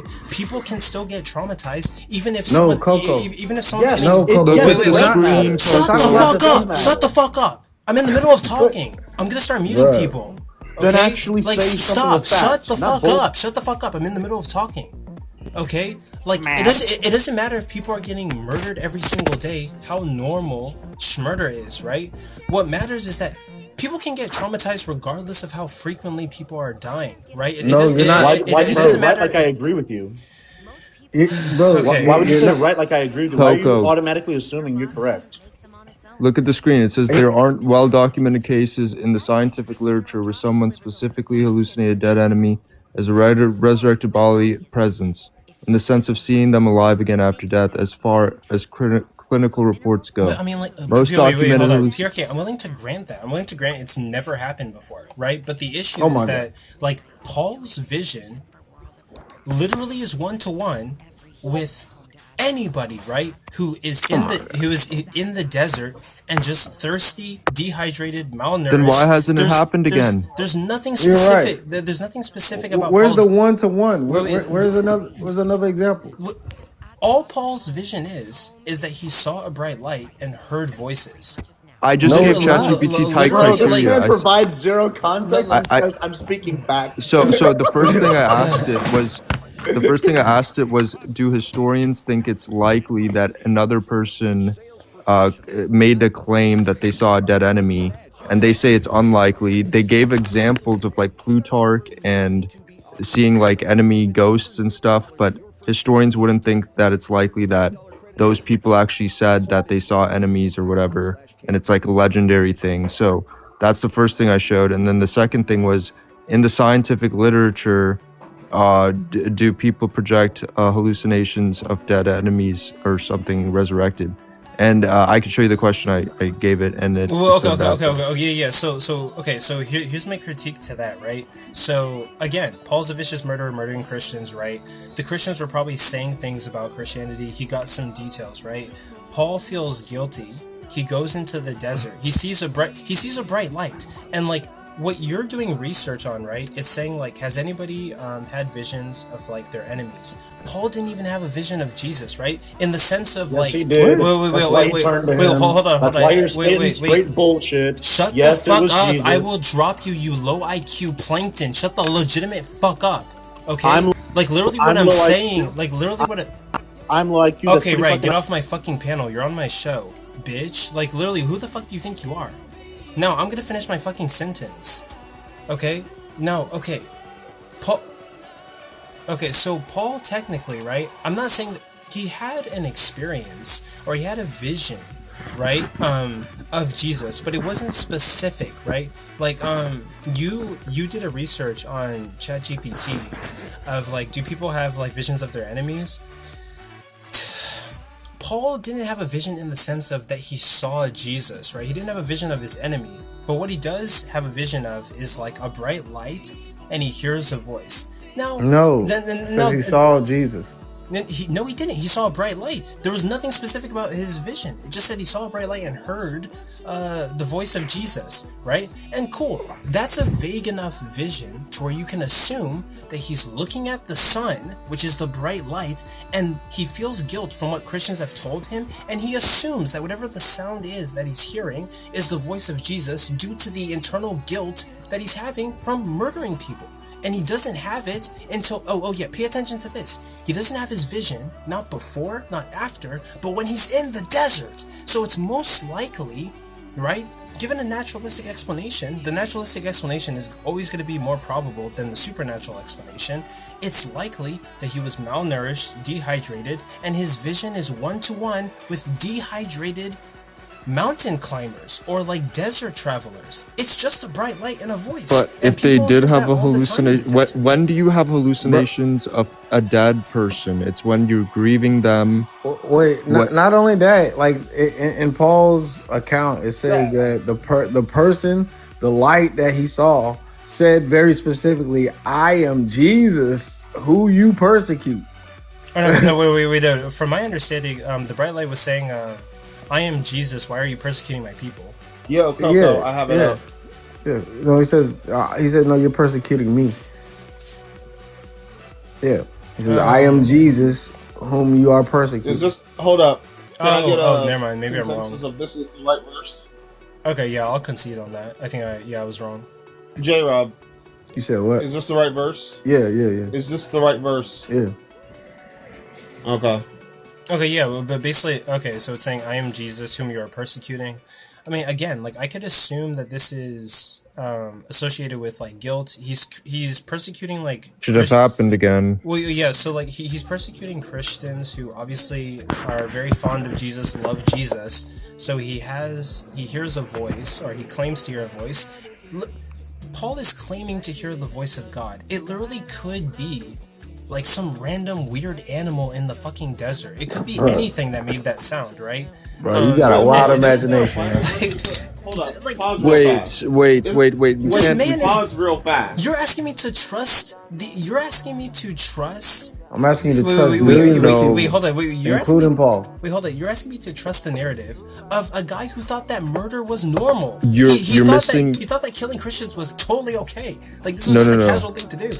You're missing something very big, Coco. It wasn't just this one event where Paul saw Jesus. He saw him on multiple occasions. He was caught up to the third heaven.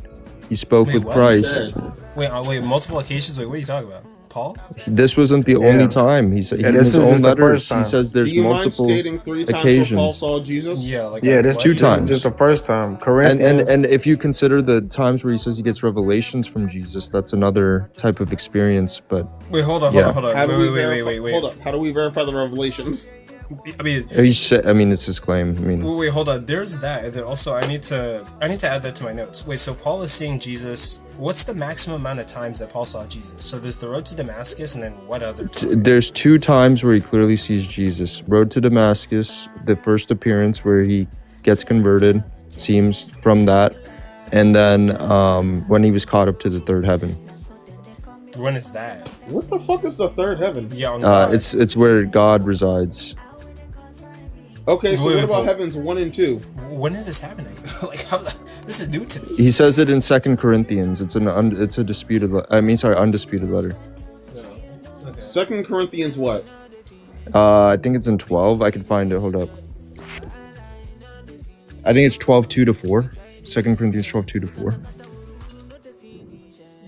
Jesus. But okay, look, like, I'm sorry that I like lost my temper earlier, but like, if it was literally me debating like 3 people. I just need you guys to like let me finish my sentences, and like I don't know, I just get a little bit worked up. But so Co, isn't it so strange? Wait, okay, you just did it. Like, sorry. It's okay. Like it's fine. It's debate, but just like let me finish my thing. Yeah. Like it's whatever. But okay. What were we saying? Yeah, don't you find it strange that not only is he projecting enemy apparitions, but he's also doing it multiple times? I mean, put him on the big screen. Put him on the big screen. But again, the narrative that Paul is psychologically deranged and mentally ill, and just like a psychopath, he's like murdering Christians. Like, I think he could literally explain all of this. Yep, this is it. Is this the... Okay. This is it.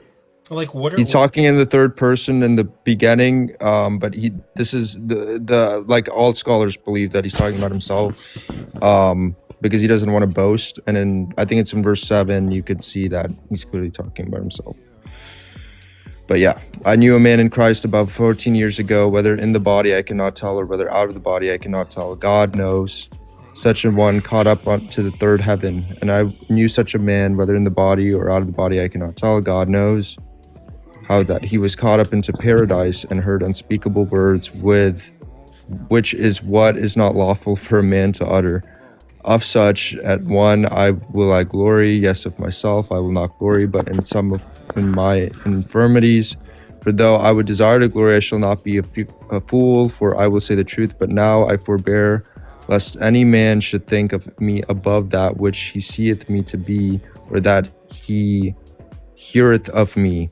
And lest I should be exalted above measure through the abundance of the revelations, there was given to me a thorn in the flesh, the messenger of Satan, to buffet me, lest I should be exalted above measure. This is Paul, yeah. Yeah. Oh, this is an undisputed letter, bro, of Paul. Wait, what is this? This is too experienced. Hold up. Does any other person indicate that there are multiple levels of heaven other than Paul in the Bible? Yes, this is a common Jewish. Before Paul. I don't know the specific verses, but yeah, they thought of multiple heavens, I'm pretty sure. Yeah, I think this was just a Jewish thing. Yeah, I'm willing to grant that. Okay, so the same way we think of multiple hells? Yeah, there's like a heaven that's like the firmament, and then there's a heaven above that, and then, yeah. I mean, he probably thought the earth was flat and stuff, yeah. Okay. I mean, I need to look into this. You talking to the all-knowing truth, and you believe something like that? Of course he could be wrong about things, bro. I'm not saying Paul is right. No, I'm saying that because the earth was proven round 100 or 200 years before Jesus by, I can't remember exactly who, but they had built 2 obelisks in 2 separate locations. And notice when they recorded the time of obelisk 1 and recorded the time of obelisk 2, their shadows were different. I mean, like I'm willing to grant like all of this, but like, but actually, PRK, after the live, just send me when Paul had this like secondary experience. Yeah, so the first heaven is governed by Archangel Gabriel, and yeah, but no, you just search it up, Go. It's 2 Corinthians 12:2-4. I mean, I'll send it to you, but yeah, it's very weird, isn't it? I mean, yeah, but I mean, like, yeah, like, now, okay, so the other guy was asking me to, like, substantiate my claim based off of what? Okay, so whenever we have something that's occurred, right, typically you want to evaluate, like, the possible hypothesis, right? And people say that, given what we know about our universe, the naturalistic explanation is always going to be, like, the most probable. Now, of course, if God exists, then, like, this changes things, right? So when I have the scriptures telling me that like Paul is having these visions, right, I'm going to posit some natural hypothesis, right? And so my basis for saying that Paul is mentally ill is because Paul is known to be a murderer, and we know that murder can affect the brain. That's why whenever you have a child that sees like gun violence, they're traumatized for their entire lives. They might even end up becoming criminals or violent, or I mean, don't take my word for this, but they could even become like psychopaths. But okay, and then like, you know, I see what you're saying, but yeah, and like people are saying that like, oh well, you know, murder was happening all the time in ancient Rome. I don't give a fuck. Okay, murder is happening in fucking like Detroit, Michigan, right? Like gang violence is happening in some location. But you're making quite the assumption, Coco. You're assuming that Paul murdered Christians, and the problem with that is that's only in the book of Acts. Wait, hold on. Yeah. So because Paul and Luke say that Paul is a violent. But you don't think Luke wrote Luke. You don't think Luke wrote Luke. Well, I mean, I'm willing to grant it, but like, Paul and Luke are both omitting. Wait, like, Coco, please pause. Yeah, sure. So you believe Paul was persecuting Christians, just not taking their lives? I mean, persecution comes in different forms, man. But okay, like, so what do you have to substantiate that? What, that persecution comes in different forms? No, what do you have to substantiate that Paul persecuted, just didn't take a life? Well, there's not evidence to say that he did. Yeah, there's no evidence for either. But also, I'm not going to be able to substantiate that, but it's I guess like but it's I don't know if this is like a negative claim. Like but yeah, there's no evidence that he did like actually unalive Christians, right? Yeah. But also I mean, Paul and Luke say themselves, right, that Paul was a violent. He not only did he persecute, he wasn't just like a guard carrying people away. He was a violent persecutor of like the church. Now, well, when it comes to my previous point, yeah, extremely like he said he's like severely persecuted the church. Some translations say violently persecuted the church, right? Yeah, but I mean, given that, I mean, like, it's safe to assume he probably was like hurting people, and I mean, like, it's not beyond maybe. Yeah, and it's not beyond the realm of possibility that he murdered some Christians. I mean, like, I don't know about that. I mean, he literally could be like a murderer. I mean, the Book of Acts is just like literature, man. It's like, you know, Sir thinks that book is written in like 120 AD. Oh, then that's like second century, yeah. Second century. But also like, let's say that like that other guy who was a fucking doofus. Like, let's say that like murder was happening every day, right? There are plenty of cities that are like crime infested with murder, right? That has no bearing on whether someone's going to be like psychologically deranged or mentally ill due to the murders that are happening. There are people who grow up around gang violence and they're not mentally healthy people, right? It's a normal thing. Like, people getting shot and killed because they're part of like this group or this group, like, that's a normal thing for them, and they're still mentally traumatized. So that has no bearing. Everyone's mind is different, and people get traumatized for many different things, a variety of things, right? Hold the up human real mind is fast. complex. What was the 100-year war the longest war? Because I feel like it isn't. I bet there's wars longer than 100 years. Yeah, because I technically don't count the Crusades as one big war, solely because like it's not little skirmishes, but it's broken up periodically. But I would argue with that, if you try to defend, oh, murder was happening all the time, therefore Paul would be desensitized to it, therefore it wouldn't affect him as badly, you wouldn't be able to make that claim unless you also believe because 100 years is like, at the very least, 2 whole generations back in those days. That's a whole generation that grew up with war being a constant, so why would you believe they would still seek peace? If you try to say normalization, what's it called? A constant experience? I know there's a singular word for that. That's not a mouthful. A constant experience doesn't equal normalization, is what I'm trying to say. Yeah. Oh, so but Coco, don't you also? So not only is there the Paul point that I was making, but then you also have to consider like all the others, and it just for us, right? All the other what? All the other people, and like for us, it just seems What a little other coincidental. people? The disciples and James. What about them? They claim to have seen Jesus like Paul did. Oh, they claim to see Jesus when he rose again. Yeah. That's what you're talking about. Okay. Mm-hmm. So it's a little coincidental, don't you think, Coco? Say it one more time. I mean, like, Weekend That at Bernie's? it's not just Paul. Like, we have this point with Paul, but it's not just him. It's the disciples and it's James. It's not like one or two people. I mean, it's a little coincidental. Weekend at Bernie's. I mean, given that we can trust the Gospels, but like this is like heavily. No. This is from Paul's letter. Oh. 1 Corinthians. So wait, what are you saying is not just Paul? Yeah, so I'm saying that the disciples and James also claim to have seen Jesus risen. That I have to look into. Oh, side note, do we know when Paul was born? No. I don't think so.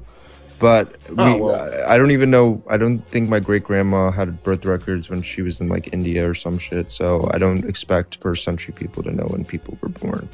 Like, they didn't have birth records and stuff. Like, so anybody could make any claim and you would believe it if they come from the first century? Of course not. Okay, so what is deteriorating evidence to you then? Look, I just think that. What do you mean deteriorating evidence? Like, for me, if someone from the first century says anything, and it is current day unrepeatable, well, for no reason other than quote unquote magic existed back then, I'm not going to believe them. I mean, I get where you're coming from, but at the same time, with Paul, like, at least what we can say is that these people probably claimed that they saw Jesus risen because Paul knows Peter and Paul knows James, and he presumably knows the disciples, like the rest of them. He knows literally the lead disciple. In his letters, he specifies how he met with Peter, had disputes with him, and so, I mean, he presumably knew, multiple disciples, and so he says, did Jesus appear to the disciples and to James? And so he wouldn't be mistaken that they claim to have seen Jesus risen because he knows them. Yeah, so that's the thing I have to look into. The Gospels talk about the disciples spending time with Jesus after the resurrection, and then Paul also speaks about how the disciples told them that we were hanging out with Jesus after the crucifixion. Jesus was there for like a really long time. That tradition is very strong. I mean, it's in Paul's letters, it's in the Gospels that Jesus appears to the disciples. It's just a very strong thing. You could look at it in many ways. It's very evident that, that's what happened. And he's also relaying an early creed. That creed is saying that Jesus appeared to the disciples. So, I mean, it's just like very clear that they claimed to have seen Jesus risen. So it's like, what do you do with that? Like, now you don't just have Paul who's projecting an enemy apparition. You're having all it's claimed as all the disciples and then his brother. So it's very coincidental. Yeah, I have to look into that. Well, no, hold up. Okay. Not all the disciples, simply just due to, and no, I know this is nitpicky, I'm still going to address it. Doubting Thomas and Judas. In the Gospels, though, in late Gospels. Doubting Thomas isn't that in John? So that's super late and unreliable. But I think that there might have been some type of doubting theme that might have been historical because it's so prevalent. Even in Mark, I guess, there's like Peter denied him, right? So Peter denied who? Jesus. So like we're talking about 12 to 14 men at the same time. We can't really use pronouns here.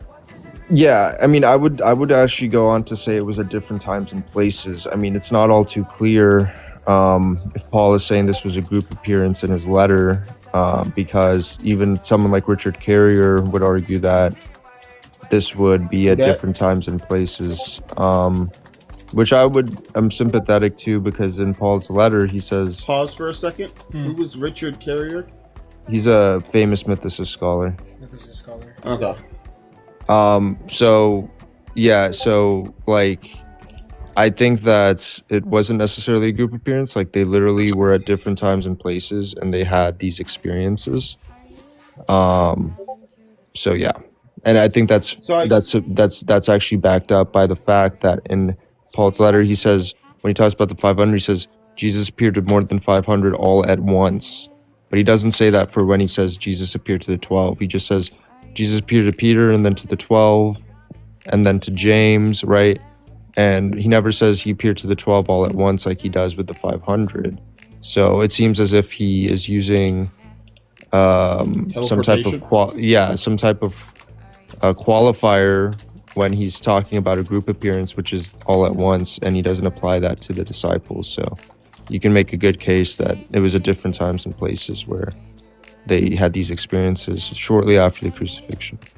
And we talk about, I talked to Theologos about it, and you know, it could be, he says it's 6 months after, 2 years after that they're having these experiences. I think that's ridiculous. You know, I believe that it was like probably within a few days or whatever that they had these experiences. But what was I gonna say?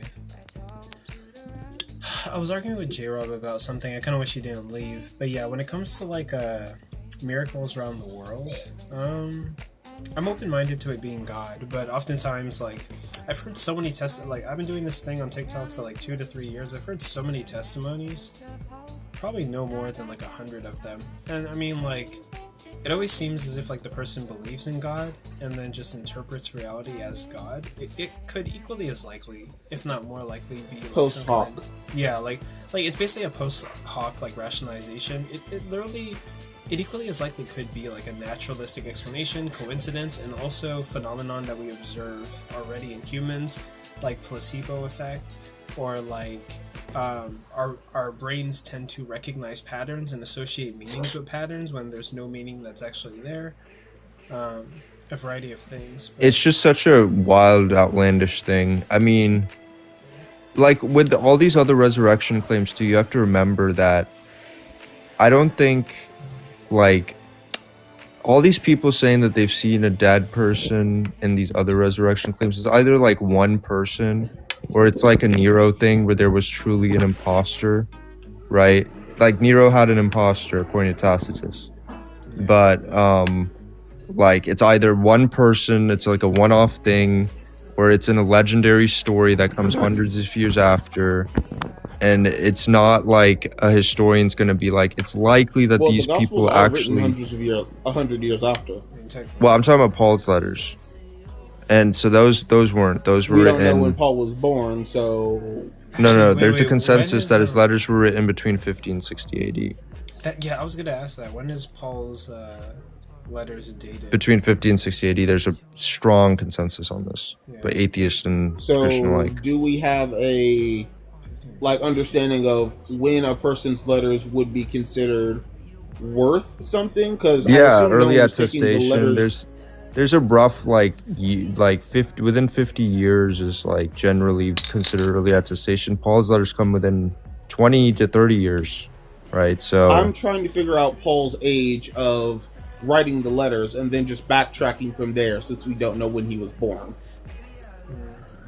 Yeah, I mean, that's fine. I don't expect to know when Paul was born. This is the 1st century. People don't have birth records. Like, I don't care. But, I mean, don't we literally know the day Jesus was born? Or no, I don't believe, like, there's conflicting accounts about that. Ah, damn. So, but honest, either way, like... Do you think that works for mythicism? We don't know when they were born? No, not at all. We don't know when... Like, we just speculate when all these people were born. We don't have any, like, archaeological evidence of this, like... But, I mean, like, if we have no data that Jesus was ever born, then, I mean, like, a mythicist could be like, hey, this is kind of, like... He was born because he died. Oh, actually, yeah, you're right. Yeah, we can verify the crucifixion. Okay. Yeah. That's fair. But, like... Wait, we can verify the date of the crucifixion? I mean, like, yeah, honestly, yeah. UChicago puts it at April 3rd, 33 AD. It's either April 3rd, 30 AD or April 3rd, 33 AD. There's like contention, but yeah, there's only two dates that scholars widely agree upon, which is for the death of Jesus, which is either 30 or 33. Yeah. I think it's it might be March 25th, 30 or April 3rd, 33. Yeah. So like back in the ancient days, is there a version of like patenting a letter that we can trace back for Paul? Yeah, we have his letters. Like, can we say like, oh, Paul submitted these letters that day? We can't pin down like the month he wrote the letters, but we can pin down probably the years. If we just pin it down to the year that. Yeah, we could do that. We could do a range of within like scholars think that they can do a range for something like Thessalonians relations to like 2 years. Yeah, a range of like 2 years.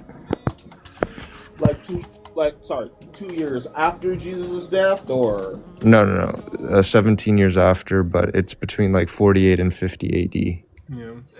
Okay, so actually, I was debating the other day on this chick's live, and the only thing that I think I grant that Paul was like mentally ill. I think the only thing that sort of refutes it that I think is very interesting is like after Paul's experience on the road to Damascus, he does go on to do he writes great things. He seems really great things. Yeah, really insane. He seems like very intelligent afterwards. Yeah. So if he's like mentally deranged and traumatized, I mean, you'd expect that he'd be like loony or like uncomprehendable. Me and Gerald made that point earlier, dude. We were like, Paul is an upstanding, smart guy. Like he had a major transformation, it seems. So, like, yeah. That's very interesting. I have to think about that. Now I kind of question if it was still Paul. But that's a whole separate thing. The thing about Paul that's so interesting is like virtually all scholars agree he existed. Like, which is very cool. He's like very... Well, no, there's someone on TikTok that runs around saying CBJ, but he's not a scholar. No, I was just saying, like, I'm relatively taking the benefit of the doubt of CBJ has a reason for that other than not, especially for how much that live is up. But why would we expect virtually all scholars to be wrong?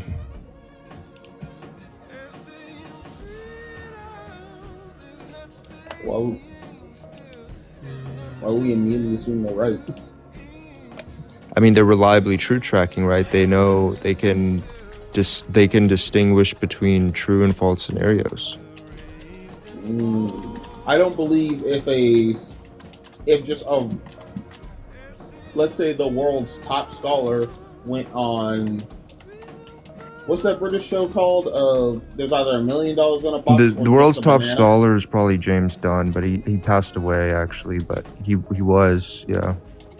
He thinks Paul definitely existed. He wrote a commentary on Romans, and he said in that commentary when he wrote it, because this was before there were these few bad actors like Nina Livesey and Robert Price they have an interesting view, but they're the only two scholars in the world that are living that think Paul didn't exist out of, I don't know, thousands of New Testament scholars.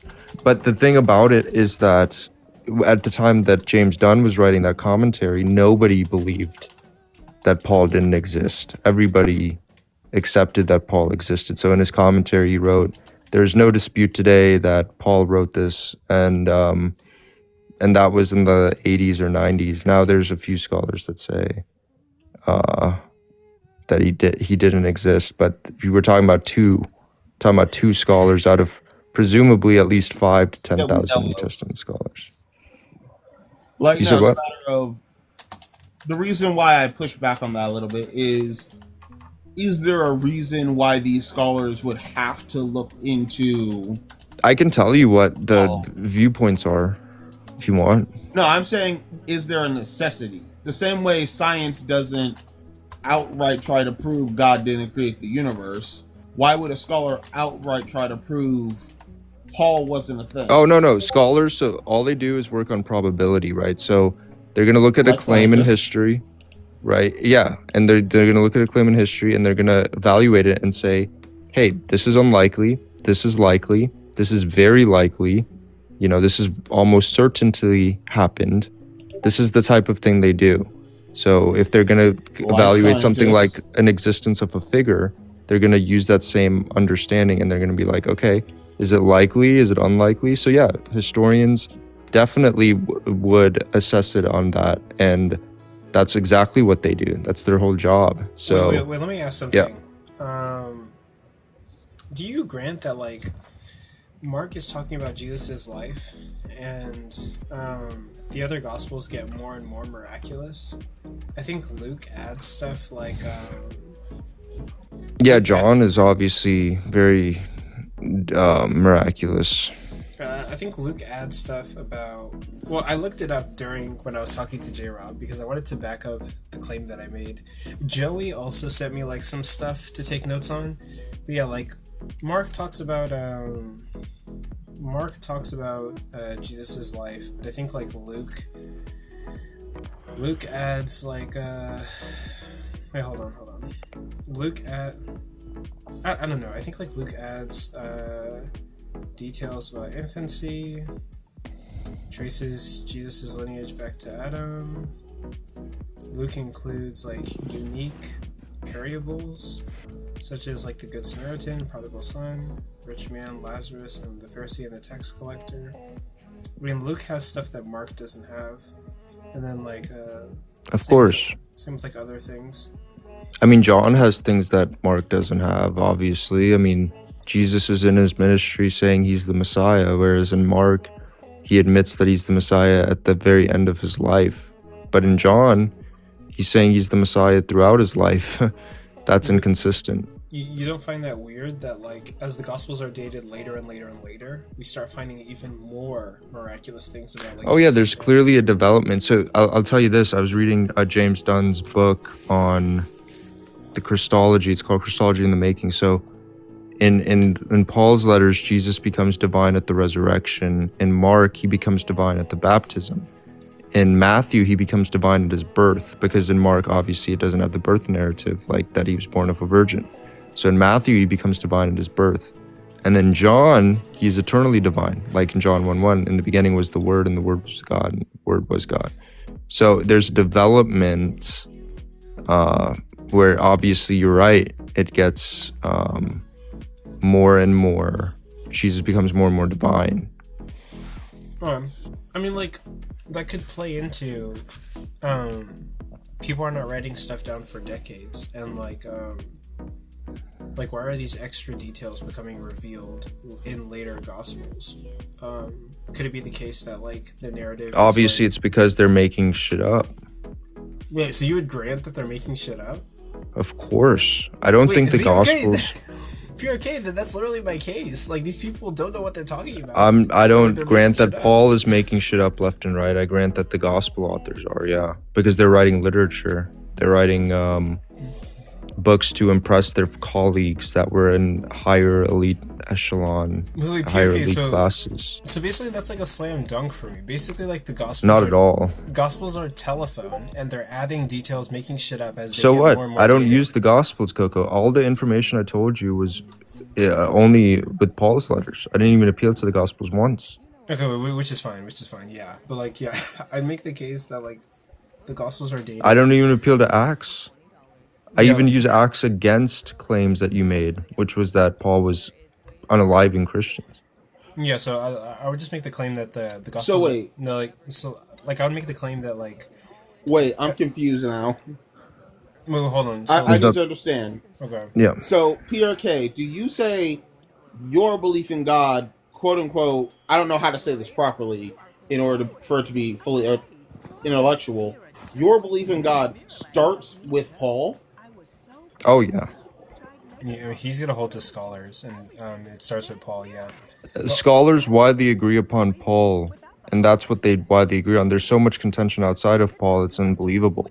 But within Paul, like, scholars have a very high agreement on a lot of things within those letters when they're trying to reconstruct history. So yeah, so like okay. Wait, pause. Oh, go ahead. Coco, I want to try to run this. Okay. If you'll allow me. Well, actually, before you run it, let me say this. So basically, like, the case I'm trying to make, right, or the case I would make, is that Jesus dies in 33 AD. These people are, like, spreading this around word of mouth. And, like, sure, people like to say, like, scribes and everything, and they're super skilled, but every human is going to make a mistake, and also humans are going to have, like, biases. Given that Mark is dated, like, 70 AD, that's a couple of decades after Jesus' death and everything, that's plenty of time for, like, the narrative around Jesus to change, to become miraculous, to be something that it isn't, to not really reflect reality. So Mark is written, and it makes all these claims about Jesus, and then you have later Gospels that are adding, like, other details. So what's the chance that as people are, like, spreading this around word of mouth, that it's getting more and more and more miraculous? And also, there are other writings that we have of Jesus doing even more miraculous stuff that the church decides not to include in the gospel. So there's clearly, like, some kind of narrative that the church is trying to push, and that narrative just keeps getting more miraculous as things are dated. So I'm not even sure if, like, the gospels are really reliable. Sure, Matthew copies off of Mark, but given the decades and everything is changing, and then also, what book do we get the story of doubting Thomas putting his fingers in the holes of Jesus' hands? What book was that written in? I think that was in John. Okay, then it wouldn't really play. I think Alex O'Connor said something about, like, I guess John talks about, like, doubting Thomas, you know, and how Jesus said, "Blessed are those who believe without seeing." Pause. Sir is saying that's in John. Yeah, we just said that. Yeah. So, like, I think Alex O'Connor says something about how John says, John's writing about Jesus saying, "Blessed are those who, blessed are those who believe and do not see." And then I think there's another gospel that comes after John, or there's more that comes after John, where there's even more miraculous miracles. So it's like setting up the reader, or it's setting up this narrative to believe what you can't see, and then more stuff is being added to the gospel messages. And so it's I mean, that would be my case. I would say, like, maybe the gospels are, like, super, like, blown in exaggeration descriptions of what Jesus' life was, who he was, and, like, everything. I don't know. GP. Yeah. But I agree, man. I mean, okay, this is crazy that you agree with me and you hold to Paul. Wait, can I call you a Pauline? Like, that's what people say. But that's what people say. I mean, I'm just a resurrection believer, bro. But I don't know. I feel bad that I crashed out on that guy and I called him a bish, but, like, I don't know. He was, like, interrupting and being, like, condescending. And, like, look, the naturalistic thesis I'm trying to propose isn't, like, outlandish for Paul. I mean, like, it's very more probable than, like, well, I don't even know, bro. I'm tired.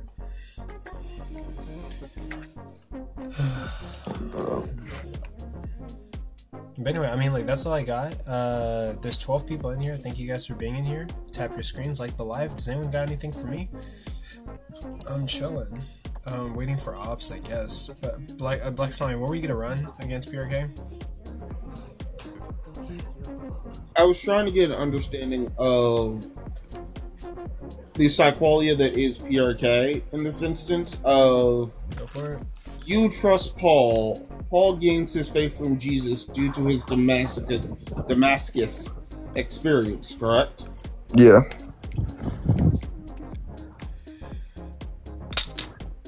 Okay. Is there anything else? So, I'm trying to make sure I word it properly, unless PRK doesn't care about wording. And will just correct me without being a dick about it. No, you're fine. I don't think he cares about wording. Okay. So, if someone were to have a modern day Paul experience, would you trust them that they actually had a Paul experience? It would be very interesting for sure. So what would be the criteria? I would say that's a good question. I like if somebody said that they saw like a dead loved one, and the thing about that is that would mean then it happened multiple times in history, which would just lower the probability of Paul having some supernatural experience. So that's something to consider, right? But so yeah, that's how I would look at that. Yeah, then I would just probably think that it's less probable Paul had a supernatural experience if that were the case. Yeah. Now, I'm coming at this from the mentality of I lost my grandmother like under 6, and for the 3 years after I lost my grandmother, I saw her in every old black lady I walked past until I did a double take and realized, oh wait, that's not her. Went to a grief counseling group and realized that's a common phenomenon amongst me and the grief counseling group, and eventually got over that. So that's interesting. But I don't know if I'm convinced that like the disciples had these like double takes where they thought they saw Jesus and then from that concluded that he was raised, because, and there's a reason, it's because in Paul's letters he says that Jesus was raised in a transformed, glorified body, right? And what does that mean? What that means is that it wasn't, the body he had prior to his crucifixion. It was a transformed body. It was a different body. Paul said it was a spirit body, right? I'm gonna have to re-ask. What does that mean? What is a spirit body? A spirit body would be, I don't know how it would look. I wasn't there to see it, but it wouldn't look like, I can strongly infer it wouldn't look like how Jesus's body would have looked prior to the crucifixion. So, like, what changes from a regular body to a spirit body? I think it's in the name, bro. It's not fleshly. So, a ghost? Like, that's all I'm thinking of when I hear spirit body. So, and I'm not trying to... No, I understand where you're coming from. I mean, yeah.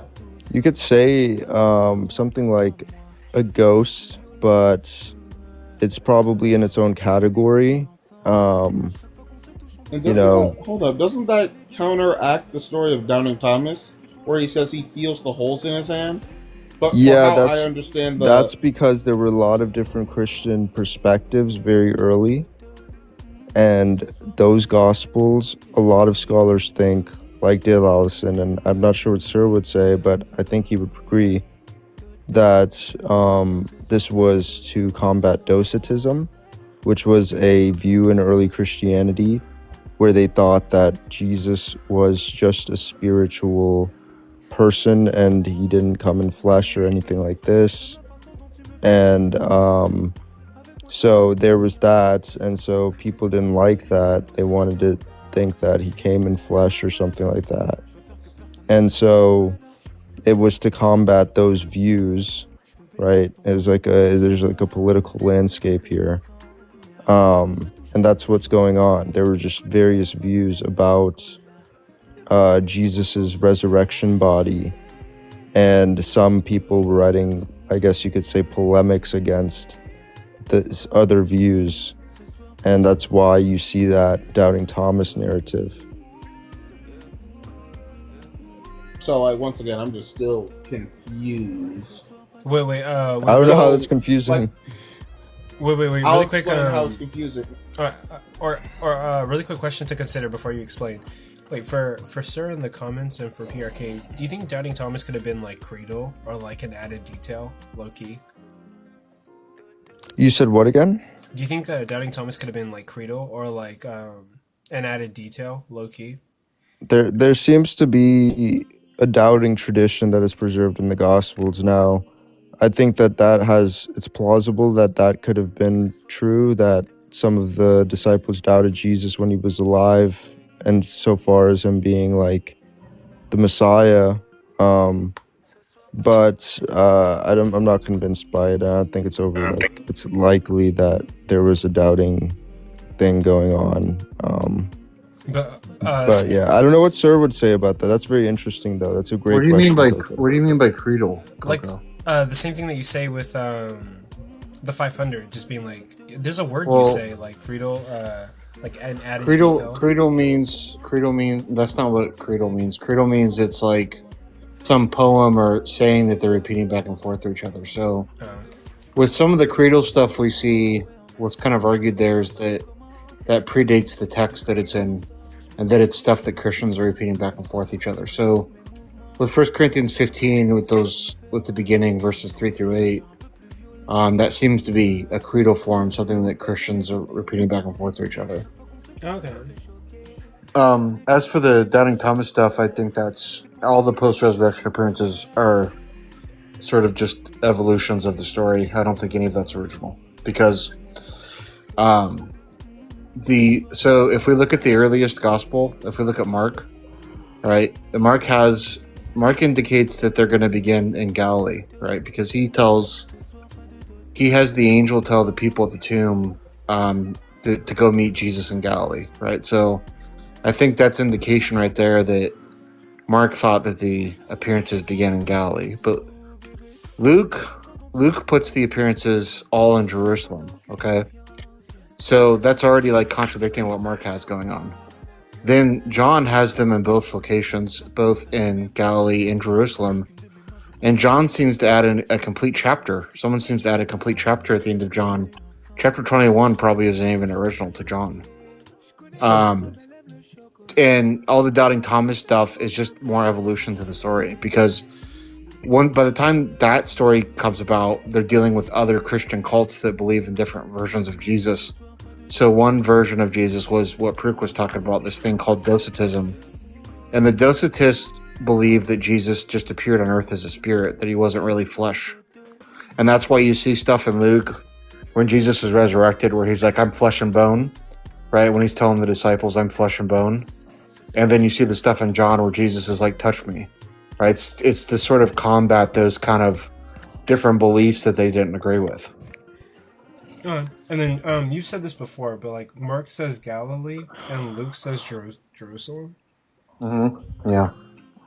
Both Matthew and Mark both say Galilee. Yep, the two earliest Gospels indicate that Jesus is going to start appearing to people in Galilee. And also... So, wait. Pause for a second. Doubting Thomas was literally my last hope for believing in Christianity. But are we now saying that most likely didn't happen? Hey, what? No, the Doubting Thomas story... Wait, say that again? No, I don't think Doubting Thomas... That seems to be an evolution. I mean, why would anyone think that story is historical? I mean, I was saying, if Christianity is true, and if that story is true, then that's kind of my only real hope for believing in Christianity. But in now knowing that, no, that story was most likely fabricated for political reasons, I'm like, well, that was literally my last hope. Well, the fire went out, so like, there's no reason to believe in Christianity anymore. Well, I mean, the Doubting Thomas story is only in one...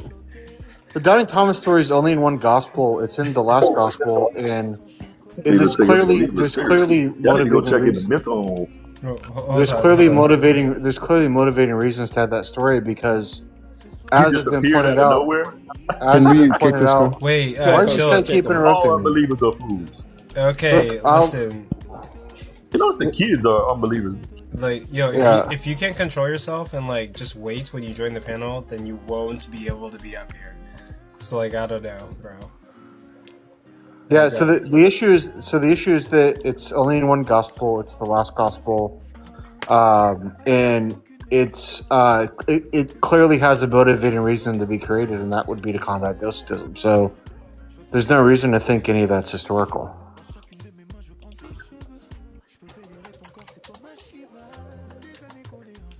Yeah, this is what I was trying to explain to you, Black. But why is that your only hope that Christianity is true? That's crazy. Because that's the only time in the Bible where I feel as though someone actually puts a scientific method to the magic in the Bible. Interesting. Yeah, I don't know. It's old school 2,000 years ago science, but at least it was the closest thing they could theoretically do.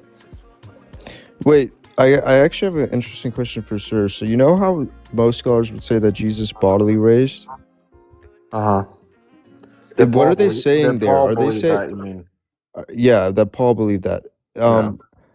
What are they actually saying there? Are they saying that they think that like he raised in a fleshly body or in a spirit body? Not in a spirit. So so they're saying that the body that Jesus is in now transforms into a spiritual body.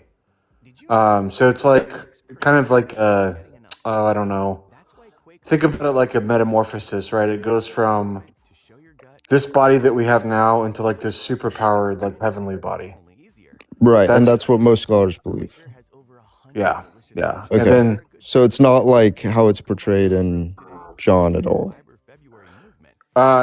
Well, it's similar. I mean, it's similar to what goes on in John, I guess. It's just that in John, they make it very clear that he's flesh, that he's made of flesh, I think. And the same thing happens in Luke. But it's still like a superpowered body because like he can go through walls and all this other stuff. Yeah.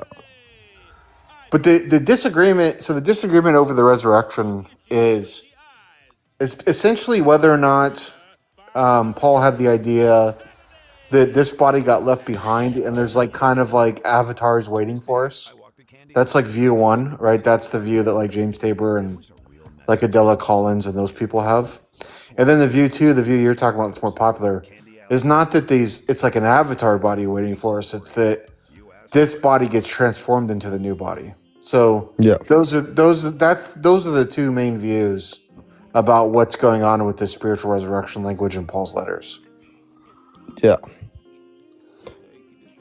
And also, so I was watching this debate between Justin Bass and Bart Ehrman. Have you Did seen you change your name? Does that say? Yeah. Is that? Oh, Jesus Christ Rose. Okay. All right. Go ahead. What now? Have you seen a debate between Justin Bass and Bart Ehrman?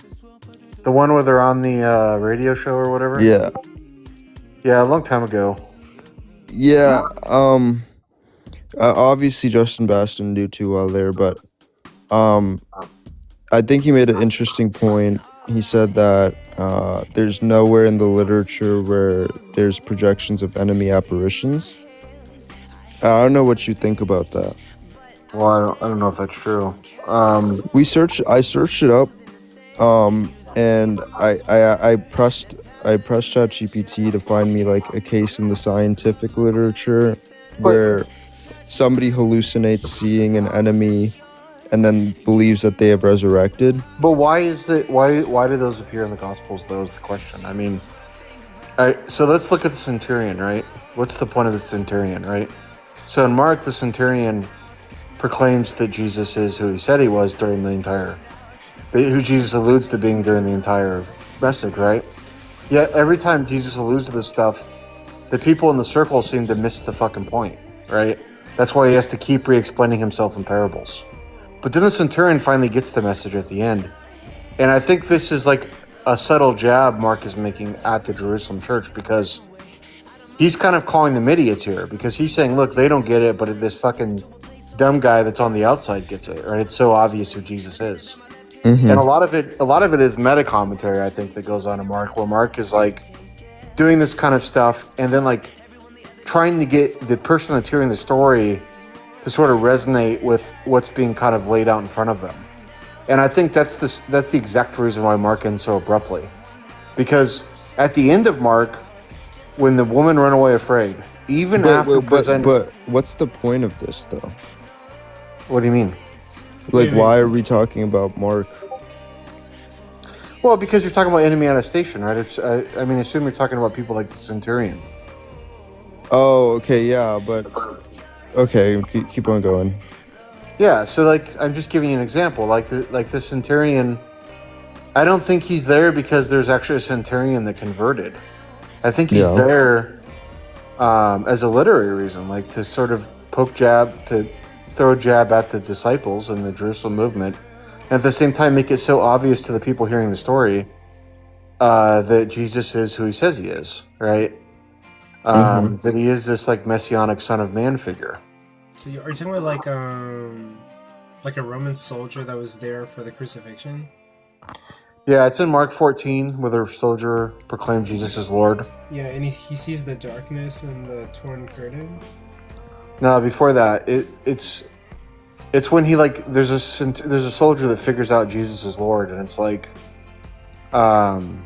it's just like it's made so obvious to the people hearing the story. Like if you were to sit down and like you heard someone read this story to you, it'd be so obvious to the people hearing the story what's going on, but yet the disciples, they just don't get it, right? That's kind of the point.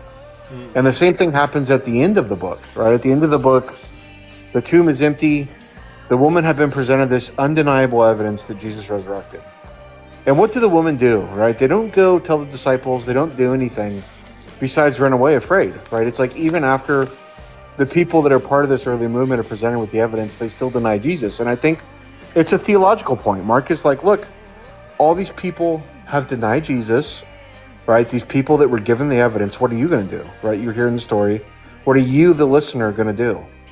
Like, what are you going to do, Coco, when you hear this story, right? That's the point. Interesting. Okay. No, that makes sense. So, I mean, one thing that comes... So, I do have a question. And I don't want to, like, go past what you said. I just think it's kind of complicated. But, like, my question would be, like, do you think it's likely that in history, like in the historical record as we know it, that we can pin down someone who made a claim that they saw a dead enemy resurrected outside of Paul? Okay, so you're talking about Paul. Yeah. Well, I don't know. So I know that Paul said he persecuted the church, right? I get that, but in what way was he really an enemy? I mean, I knew you would say this. Wait, hold on, wait. He was a vicious enemy. Like he says it himself, and also Luke says it. All he says is that he persecuted them, but he doesn't really tell us why. Violently. Well, so what? So I mean, like, okay. Look, you can do stuff like. You can persecute a movement and still believe in it, right? I mean, you don't think there's people on ICE that think they're doing something wrong? I mean, yeah. That's kind of crazy, though. I mean, would we assume that to be the case? Like, I'm saying we don't know. I guess, but I just think it's more likely that he was against the movement. You're hinging the argument on this enemy attestation thing. I'm just saying it's not quite as strong as maybe you think it is, I think. I think it's crazy. I think it's likely that Paul was an enemy of this movement, dude. I mean, wait, come on. What do you mean? Like, well, PRK, that's actually a good point. Paul could have been guilty. Yeah, sir said it. Paul could have been guilty the entire time as he's dragging Christians out of like their houses and shit, and like we don't know if he was doing that. Oh no, it says he is. He violently dragged them into the streets. In Acts. Yeah. Yeah. So, like, sir, I don't think sir would agree with that. That Paul was probably like unaliving Christians. I don't know. Okay. Yeah. Well, Paul doesn't even say he's unaliving Christians in Acts. He says other people are being ordered to do it. Yeah. But he was definitely imprisoning them in Acts. Yeah. I don't know about that though. I don't think there's any evidence that he was doing any of those things. But yeah, I mean, regardless, I mean, if he was, that would just help my point though, because yeah, that would, I think that would actually help my point more, because obviously then that's more likely then that he would be an enemy of the movement if he's actually like imprisoning Christians and stuff. Like, how can you simultaneously do both? I mean, unless he was ordered to do that, but what's the evidence for that? Well, we don't know why he was doing this persecution that he claims he's doing. Because Jesus was a threat to the Roman government and anyone that was serving him. Listen, none of that is. Paul doesn't say any of that nonsense, so we don't know. Why Paul's doing what he's why he's persecuting these people. But wait. So hold on. So Jesus was persecuted because he said like he's the God of the Jews, right? And so like afterwards, I mean, like, why wouldn't he persecute people who are like, Jesus is actually God and we should worship this other thing rather than like the Roman Empire? Yeah. Why would Paul care about that? I mean, he's like a soldier for the Roman Empire. Well, I think so. The kind of the main view about why Jesus was crucified is that, at least this is like Ehrman's view and like Frederickson's view, and like a lot of like the New Testament scholars think that it's because Jesus was talking about this Son of Man figure, right? And that he was saying this Son of Man figure was going to be the new king here on earth. And, you know, the Roman officials didn't like those kinds of claims. It was like a threat to their authority. I don't know if I buy that. And at the same time, it may have pissed off, you know, the stuff going on in the temple, the people running the temple, like the Sadducees, that Jesus was making those kinds of claims. And I don't believe that, dude. This may have, to sort of keep the peace and, you know, not lead to some kind of like disruption. The Sadducees may have turned Jesus in, or told, you know, the Roman officials in charge what was going on, and that maybe is what led to his execution. That's kind of the mainstream view. I mean, it's plausible, but how could they even know it all? Like, I think that's ridiculous that they think they know that to that level, like why he was crucified. Well, people were often crucified for claims like that there was going to be a new king and that kind of stuff. So yeah, but it still, fits the time period. Like, I mean, there's so much of this is based on the Gospels too. Wait, you doubt that Jesus was some kind of like threat to the Roman government, and they were like, well, I don't know if he was a threat. I just don't think they liked the guy claiming that the Roman Empire was going to get overthrown by this king. Yeah, that's what they were worried about. But PRK argues like, I think that people were calling him the Messiah. Clear, they weren't worried it was going to happen. They just don't want people making claims like that. They have to. It's kind of like, you know, if you're in prison and someone's talking shit about your mom, you got to go punch that guy in the face. It's kind of that kind of thing. I think people were probably just calling him the Messiah, and that's probably, and then they thought, you know, that he was some messianic figure and like the king of the Jews, and that's why they crucified him. Like, I think that's clearly better. It's the same thing. That the king of the Jews thing is kind of the same idea. It's that it's claiming that the Roman Empire is going to get overthrown. Yeah, but I don't think he made those claims. Like, I think that he was thought of like the king of the Jews, and that's yeah. Do you think he was an apocalyptic Jew? I don't know. Okay.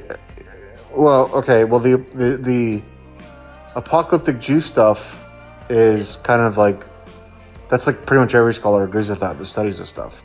And this idea of Jewish apocalypse. Well, secular scholars, yeah, right? Yeah, well, even Christian scholars like Dale Allison agrees with this. So, yeah, but there's a lot that don't. I mean, if you look at the whole landscape. No, there's not. There's not, though. There's not a lot that don't agree with that. I don't think Jesus is apocalyptic preacher. Yeah, the failed apocalyptic prophets. But it's so prophets, speculative that the consensus the failed here apocalyptic is prophets. The failed apocalyptic prophet stuff is like, it's like widely agreed upon. I mean, there's not. You don't think that it's at all speculative to a point where the consensus is less forceful in this situation? No, because there's language in the New Testament that makes it clear that this movement was rooted in Jewish apocalypticism. It's very obvious. That's where the Son of Man figure comes from, right? And the Son of Man figure was supposed to be a king that was going to rule here on earth and judge humanity and render judgment on the wicked. Yeah. Right, and that there's going to be some kind of either the Earth was going to be destroyed and there's going to be an afterlife, or there's going to be some sort of like eternal utopia here on Earth after the kingdom was established, right? For the people that were a part of the covenant. That was the Jewish apocalyptic idea. I mean, I understand it sounds nice, but like for example, you know, so do you think Jesus thought the world was going to end? Yeah. And see, that's what how are we so convinced of that? I get that it's because in it's in Mark. Then Matthew and Luke try to apologize for it, and then John completely doesn't mention it. 2 Peter 3 tries to apologize for it, and it's also in Paul's letters. That's why we think that, and it matches the same language and ideas that are found in other apocalyptic literature at the time, such as 2nd Baruch. But a lot of those sources come after the Gospels. Like, don't you think 2nd Peter and stuff come after the Gospels? Yeah, but why is he apologizing for a movement that didn't occur if there was no movement at all? If there wasn't an apocalyptic movement, why does he need to apologize for it? Well, okay, so in what way is he apologizing for it? I mean, because he tries to because in 2nd Peter, just read 2nd Peter 3. In 2nd Peter 3, the author there is explaining to people why the apocalypse hasn't happened yet. There'd be no need to explain such a thing if that wasn't part of the movement, right? And then it's also evident in the Gospels. Why can't that be part of the movement after the post-mortem appearances? Because we find it in the language. We find it in Paul's letters, and we find it in Mark, right? We find this idea that there's going to be this Son of Man, right? That's going to have a new kingdom. We get this idea that there's going to be a resurrection of the dead. We get this idea that all this is going to happen in the lifetime of the disciples. Yeah, but like they could have like constructed some narrative or something. Like, you think that they're reliably preserving traditions in these Gospels? I think that this is clear evidence that this is what was rooted into the original movement. Yeah. Well, also, see, that's where I'm skeptical. I don't know. I mean, this is where, like, I would actually, like, with Richard Carrier, I kind of agree. Like, what? Richard Carrier agrees with me on all this. Well, I don't know. I don't see how he's getting to that conclusion, because he doesn't think that the Gospels are obviously rooted in the earliest traditions or anything like that, from what I understand. Well, none of that negates the fact that these were apocalyptic Jews that believed in the imminent apocalypse that was coming. That's very obvious in the text. Why is Paul telling people not to get married? Why is he telling people that the resurrection of the dead is going to occur before they die? Because he thinks that the corporate resurrection is about to come, because he had experiences, and then he said Jesus is the first fruits of the dead. Yeah, exactly. This idea of the resurrection of the dead. So that explains why Paul thought the world was. This idea of the resurrection of the dead is a Jewish apocalyptic idea. Okay, I understand, but that's why Paul. One second. That's why Paul would have. That explains why Paul would have believed the world was going to end, but it isn't explained by Jesus saying it and it being part of the movement before the crucifixion. And that would be a different explanation. You'd have to say. Do you think? Right? Look, there's two. Okay. Do you think these people that were associated with Jesus, these Jewish people? Do you think they had a more mystical idea of the afterlife and stuff, or do you think they were more like the Pharisees that kind of had everything rooted in like, you know, like more like rooted in reality? Mystical. Okay, then they probably believed in the apocalypse. This idea of the Jewish apocalypse was like widely believed by these kinds of Jews, the kind of Jews that had a more mystical idea of like an afterlife. Also, so it's historically plausible. Also, like, that's it. I mean, I think. Well, hold on. Wait, wasn't like all of that? Maybe this is obvious, but like all of the that apocalyptic messaging also in like the Old Testament prophecies, basically. Yeah, some of them now. It's interesting because there's certain influences from like different I like from Alexander the Great and like Zoroastrian influence and all this stuff, where it kind of changes how the language is being used a little bit, because in some of the older Old Testament text, the apocalyptic language is more rooted in like some kind of like historical event. But then as the kind of ideas, the apocalyptic ideas evolve, they begin to literally believe in like a end of the world, resurrection of the dead, afterlife, that kind of stuff. And they think that the wicked are going to be punished in the afterlife. Oh. And this movement is very obviously rooted in the language we see in Mark, in Paul's letters, and then the later gospel accounts. They try to apologize for this. One example is that if we look at Mark, if we look at Mark 13, when it talks about, some of you standing here won't pass away before all these things come to pass, that verse. Yeah. If we look at like what leads up to that, Mark is predicting this as one event. Okay, so he's saying there's going to be this event that's going to be the destruction of the temple, and then all the people are going to flee, and it's going to lead to all this famine and people turning on each other. And then he starts talking about the angels coming and gathering the elect and all this stuff, and that the Son of Man's going to come, and all that's going to happen in the lifetime of the disciples, right? But then when we get to Matthew and Luke especially does this. They predict this as like two events, right? There's going to be event 1, which is the destruction of the temple and all this like Jewish war stuff, and then event 2, the coming of the Son of Man. Now, both predict that it's going to happen in the lifetime of the disciples, but they kind of move it out a little bit and predict it into 2 events, because by the time Matthew and Luke are writing, the event hasn't happened yet, right? So they need to push it out a little bit more. Okay.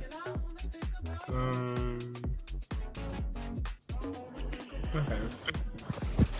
I don't know, man. I just think that it's obviously like Paul believed the world was going to end because of his experience, and to say it was because of the Jesus saying it or something, or Jesus believing that way, and that's why it carried on to the early church and Paul and stuff, versus what I'm saying with just the experiences explaining it. I mean, I'm still not convinced, but I see where you're coming from. I'm just not convincing. Wait, but do you grant that like there's clearly an apocalyptic message, and like maybe even Jesus was on board for it? There could have been apocalyptic things surrounding Jesus, but to Jesus himself, like, was he actually an apocalyptic preacher, like, centrally? And like, I don't. You don't think he was an apocalyptic preacher? I mean, it would be very weird if he was, under my view, but why would that be weird? Yeah, like I see it as normal. I don't know. I mean, I don't know. It's not like weird historically. Like, I'm saying it's historically plausible. I'm just saying that it would be weird for the fact that I think Jesus is like a very special person that I don't expect for him to have such, to get things wrong. To get things wrong like that, yeah.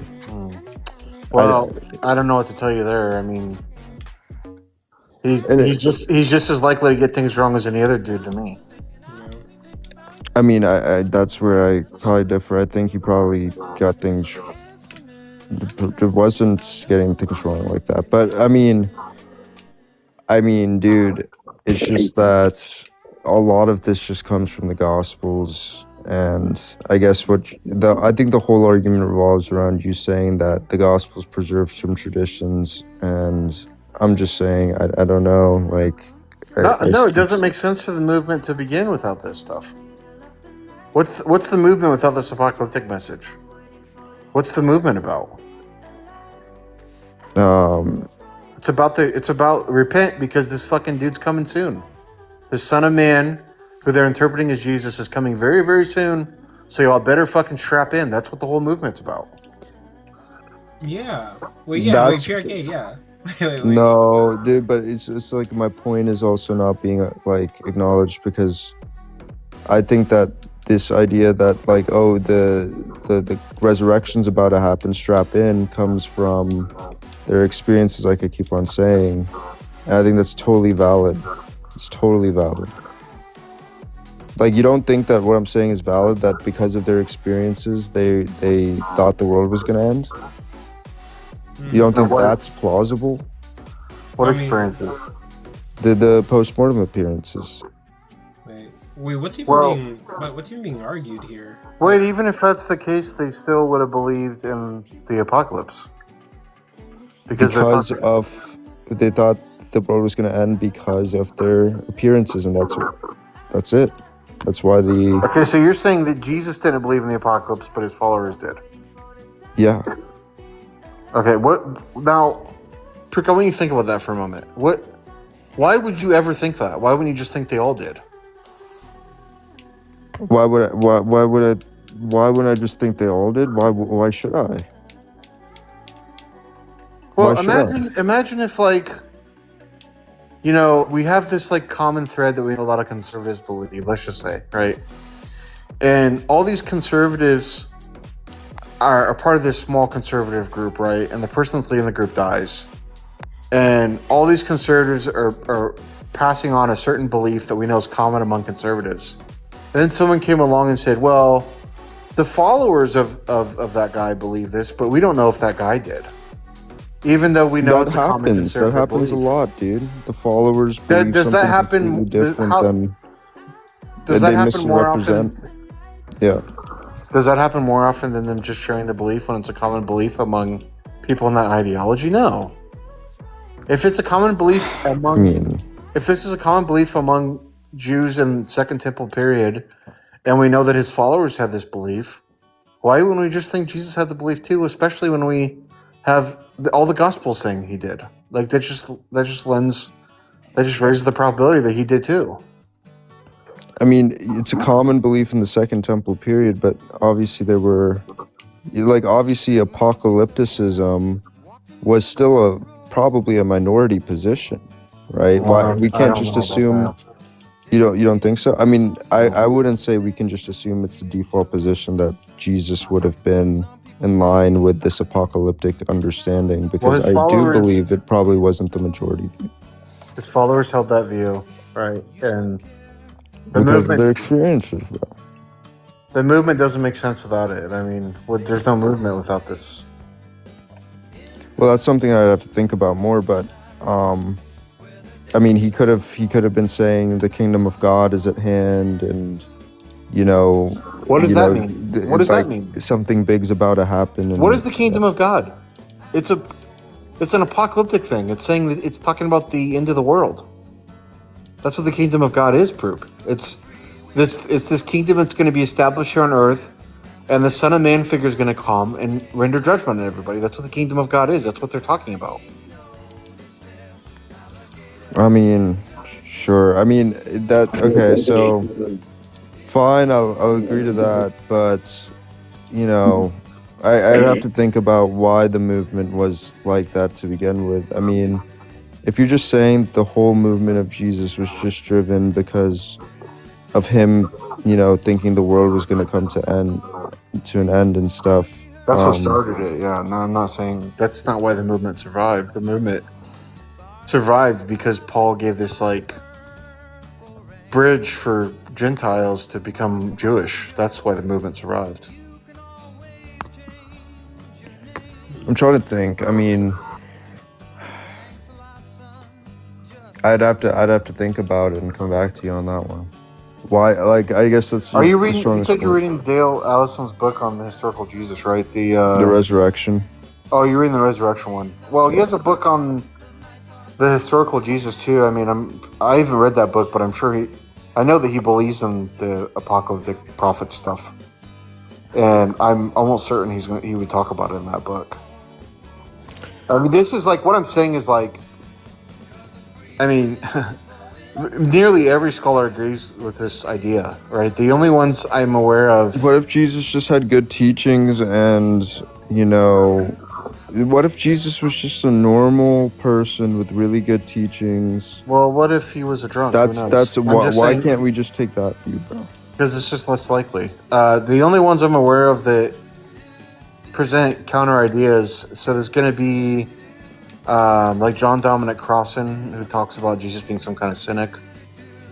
And that's the only real mainstream one I'm aware of. I know there's a couple others, but they're very minority positions. I mean, this idea he's a failed apocalyptic prophet is it's like the main. It's like every scholar that's not a part of a church that studies this stuff academically agrees with what I'm saying.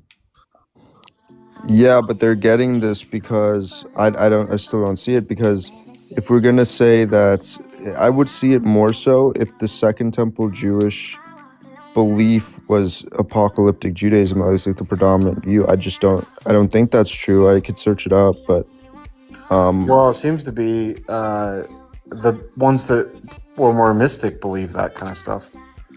Now, of course, there are Jews that. So they're just assuming things about Jesus, like he was a mystic. Well, it's kind of like thinking, okay, you have Christians that are Christian today, right? But if you like actually pinpoint and talk to a lot of Christians, a lot of them won't believe in like the mystic stuff as much. So like if you ask them something like, oh, I don't know,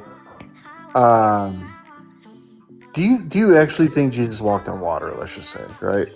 Mm-hmm. A lot of Christians might, say, well, I mean, I don't really know if we can know he did that, right? There's Christians that say that, right? But the majority of Christians actually think he did walk on water. It's one of those kinds of things. I mean, the ones that believe in like the more mystic stuff, I mean, they all pretty much believe that, right? Just like with the apocalyptic stuff, it seems to be a very common view in the Second Temple period, especially among the Jews that had more mystic ideas and believed in things like the afterlife.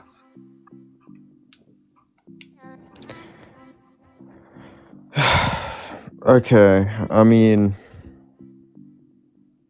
it's in the Dead Sea Scrolls as well. It talks about this stuff. what does it say there?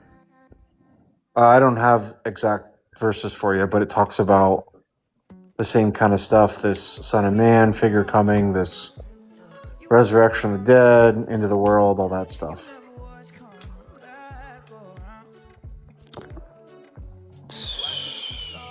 I don't know. I'd have to think about that more, but yeah. Yeah, I mean, it could be, but I don't know. I'd have to think about it. Luca's going to be a preterist before. I mean, I don't even know. Prue might be committed to being a Pauline. Prick is going to be a preterist, and then he's going to go through all. No, dude, preterism sucks, bro. I hate preterism. Well, you're against the wall now, right? Because there's clearly failed apocalyptic language in the books we're talking about, and you're not accepting that was the movement Jesus was a part of, right? So now you're committed to like explain what's going on there, and I think there's three ways out of that, I guess. One way would be to say it wasn't imminent, what they're talking about, that's being misinterpreted, right? That's one way out of it. That's the route most Christians take. The second way is to say it was imminent, but he's not actually talking about the world. Something else is being talked about there. No, I'm not going to take those views. That's what preterists do. And then the third way, I guess you could say, and this might be the route you take, is that, well, he didn't actually say any of that stuff, that all the stuff we have about it and the movement is just like, we don't understand it at all, what the original movement was. All right, and then it's like, I don't think any path is a good path to take for you, when to me it just seems very obvious that we have a guy that was predicting shit that didn't happen. I mean, it's really just comes down to the fact that Second Temple Jews believed, like mystic Second Temple Jews were more prone to believing in this apocalyptic stuff, and the Gospels saying that Jesus said these things, and I get it. Like, that's a interesting combination. It's pretty powerful, but it's also, just to me, it's like the whole enterprise is very speculative, so speculative that it's like kind of like not completely convincing still, but yeah. Personally, I don't think any of this makes sense without it. It's hard to connect the dots for me, what's going on here, without this apocalyptic stuff going on. Yeah, I get that too. You're saying that like it's a driving factor in the ministry. Yeah, it explains why he got crucified. It explains why they came to believe the stuff they believed about Jesus. It explains why the resurrection was so important to them. It explains all the stuff in the Pauline letters. I just think that also, like, you sort of explains all that, but what I'm saying too can explain that too. It's just like he was a good teacher that, people thought was the Messiah, and because of that, he got crucified. And after he got crucified, people had these experiences, and because they had these experiences, they thought he resurrected, and so they thought the world was going to come to an end because they thought he was the first fruits. Like, that makes complete sense to me. That's just how I view it. But yeah, I don't know what else to say about that. I mean, I'm still convinced of what I'm saying, but I might be irrational. I don't know. I don't think I am, but yeah. Interesting. What do you think about this, Kyle? I'm kind of with Sir. Like, it would just make more sense that, like, it's apocalyptic. I mean, that's what I've always held to, right? And, like, Old Testament is predicting, like, some kind of, like, apocalyptic thing that's happening, like the end of the world, and, like, somebody's gonna, like, die to save everybody or give everybody a chance. And then the New Testament echoes the same thing. And I think the Gospels talk about Jesus, saying a lot of stuff about, like, Jesus talks about, like, hell, basically. He talks about, there's a city that he mentions. Sheol. Yeah, Sheol, and, like, he makes references to hell and stuff, and, like, I mean, it's pretty obvious that Jesus was an apocalyptic preacher. But I mean, if you doubt the Gospels, then sure, maybe he wasn't. The preacher's just going to say Jesus didn't say any of that. Yeah, I'm going to say that Jesus didn't say that. It's in the Gospels, like, and I'm really unconvinced with the Gospels. Like, over time, like, I really just became disinterested with them. But I don't know. I guess the main argument that, like, Sir has, if we do take out the Gospels, is, like, the historical plausibility and the fact that some Second Temple Jews would have believed this, and it would make sense of why he was crucified and things like that. But that's kind of where he's coming from. But I also offered an alternative, which can also make sense of why these things happen. So, yeah. Okay, unless you're saying that any part of what I'm saying doesn't make any sense, but I don't think it explains the evidence very well. Oh, like in what way? Like all the stuff I gave you that doesn't explain well. Like all the like Jesus getting. Why did Jesus get crucified in your view? Because people thought he was the Messiah. Why would that lead him to get crucified? Because the Romans would see a person like that, which got this attention for being, what the Jews thought as the prophesied Messiah, like the king of the Jews, because that's the same thing. Yeah. And because of that, he got crucified. Now, this idea of the king is talking about a king that's going to, it's going to establish a new kingdom here on earth. That's the idea of the king, the kingdom that's being talked about there. You think Jesus was talking about like an army? I don't think Jesus said he was the king of the Jews, right? I think people called him the Messiah and the king of the Jews. And he got a lot of attention. You think he got crucified because other people said he was the king of the Jews? Yeah, why not?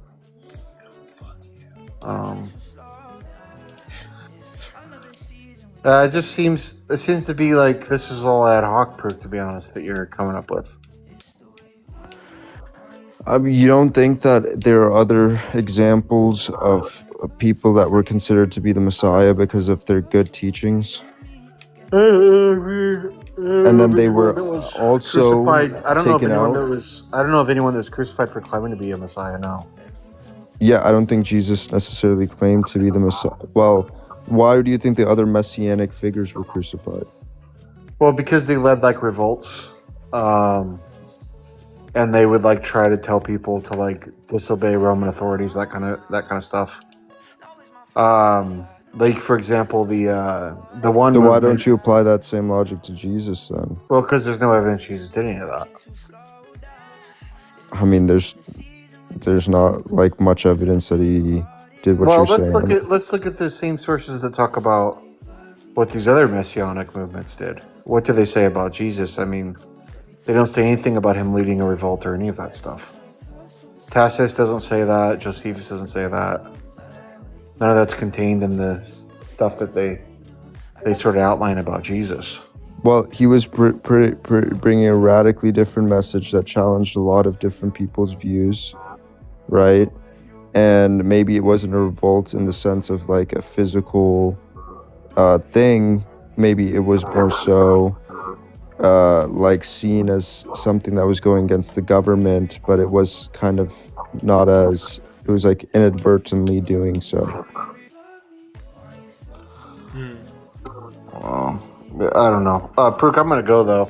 Yeah, it's getting not late because for me I don't too. want to keep talking, but I got stuff I'm gonna. Yeah, get ready to do. we're gonna talk about this more though, but yeah. Oh yeah. All right, see you.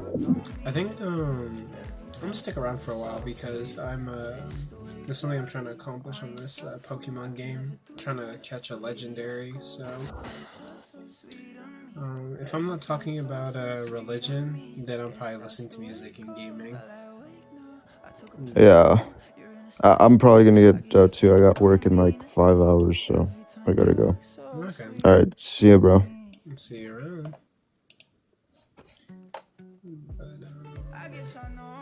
But yeah, hey guys, thank you for hanging out. I see that there's 15 people in the live.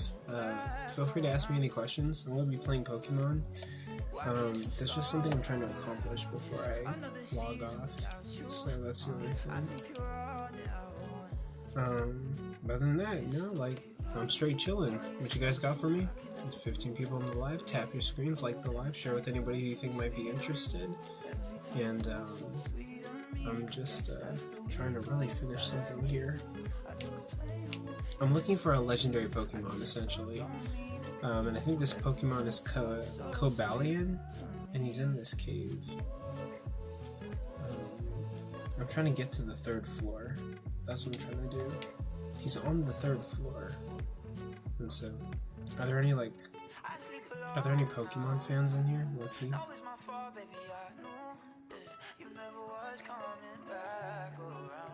Why does I keep missing one? No, season dungeon.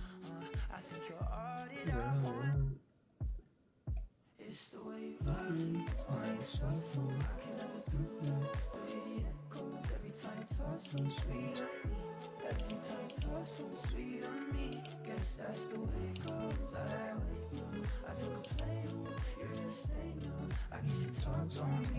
script tonight. But yeah, you know, comment anything, I'll answer anything. I'm just gonna be sitting here chilling.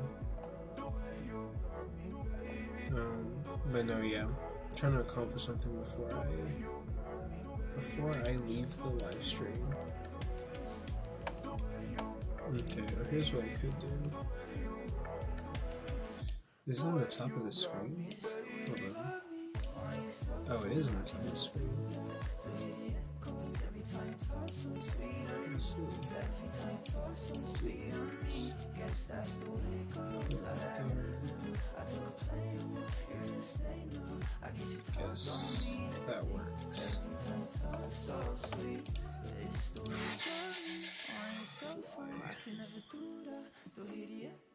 But yeah, feel free, anyone can ask me questions, or, you know, feel free to join the panel. I'm just gonna be here playing Pokemon. And yeah, something I'm trying to accomplish. I have a Master Ball. Which I'm gonna capture. I'm gonna capture this legendary. I want all the smoke.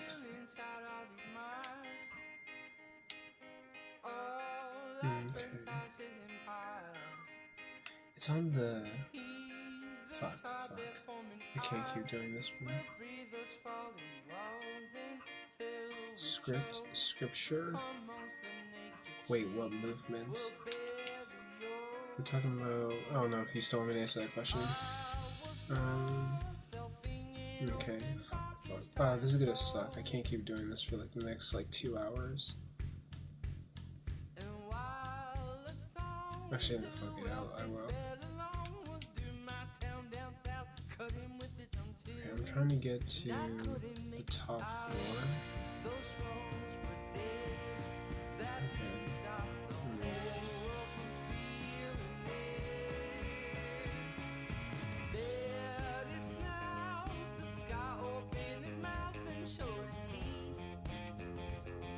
There we go, okay. Trying to get to the top floor. Where is it? Oh. Snake tablet. You don't have to battle them, do you?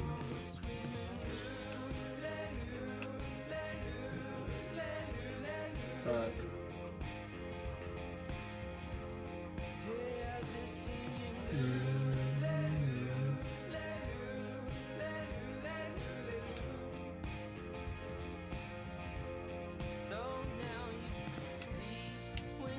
Okay, I'll take that happily, that's awesome. Okay, you don't have to battle, I'm not gonna battle every single fucking person that I see.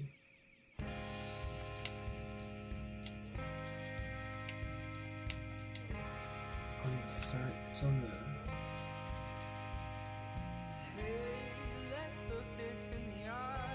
I already told you this Pokemon.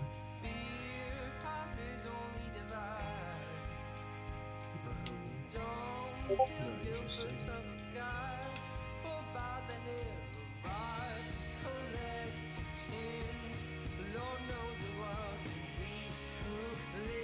So confused.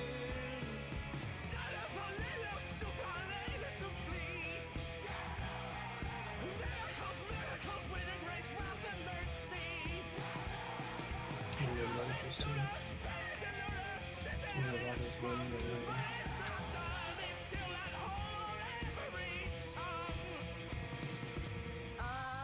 Oh, that's okay. I see. Let's see how you get there. Okay.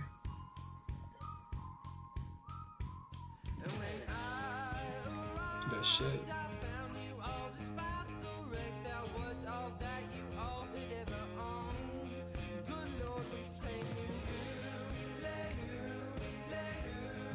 I don't know. I guess the live is dying. I don't know. I don't know if anyone has any questions for me or they got anything they want to ask me. I'm just playing video games. Might go see what other lives are happening. Chilling on live. I think that is what I'm gonna do. But anyway, I'll see you guys later. I'll be playing video games. I'll be up for a while. You'll see me on other lives. I'll see you guys around. Oh shit.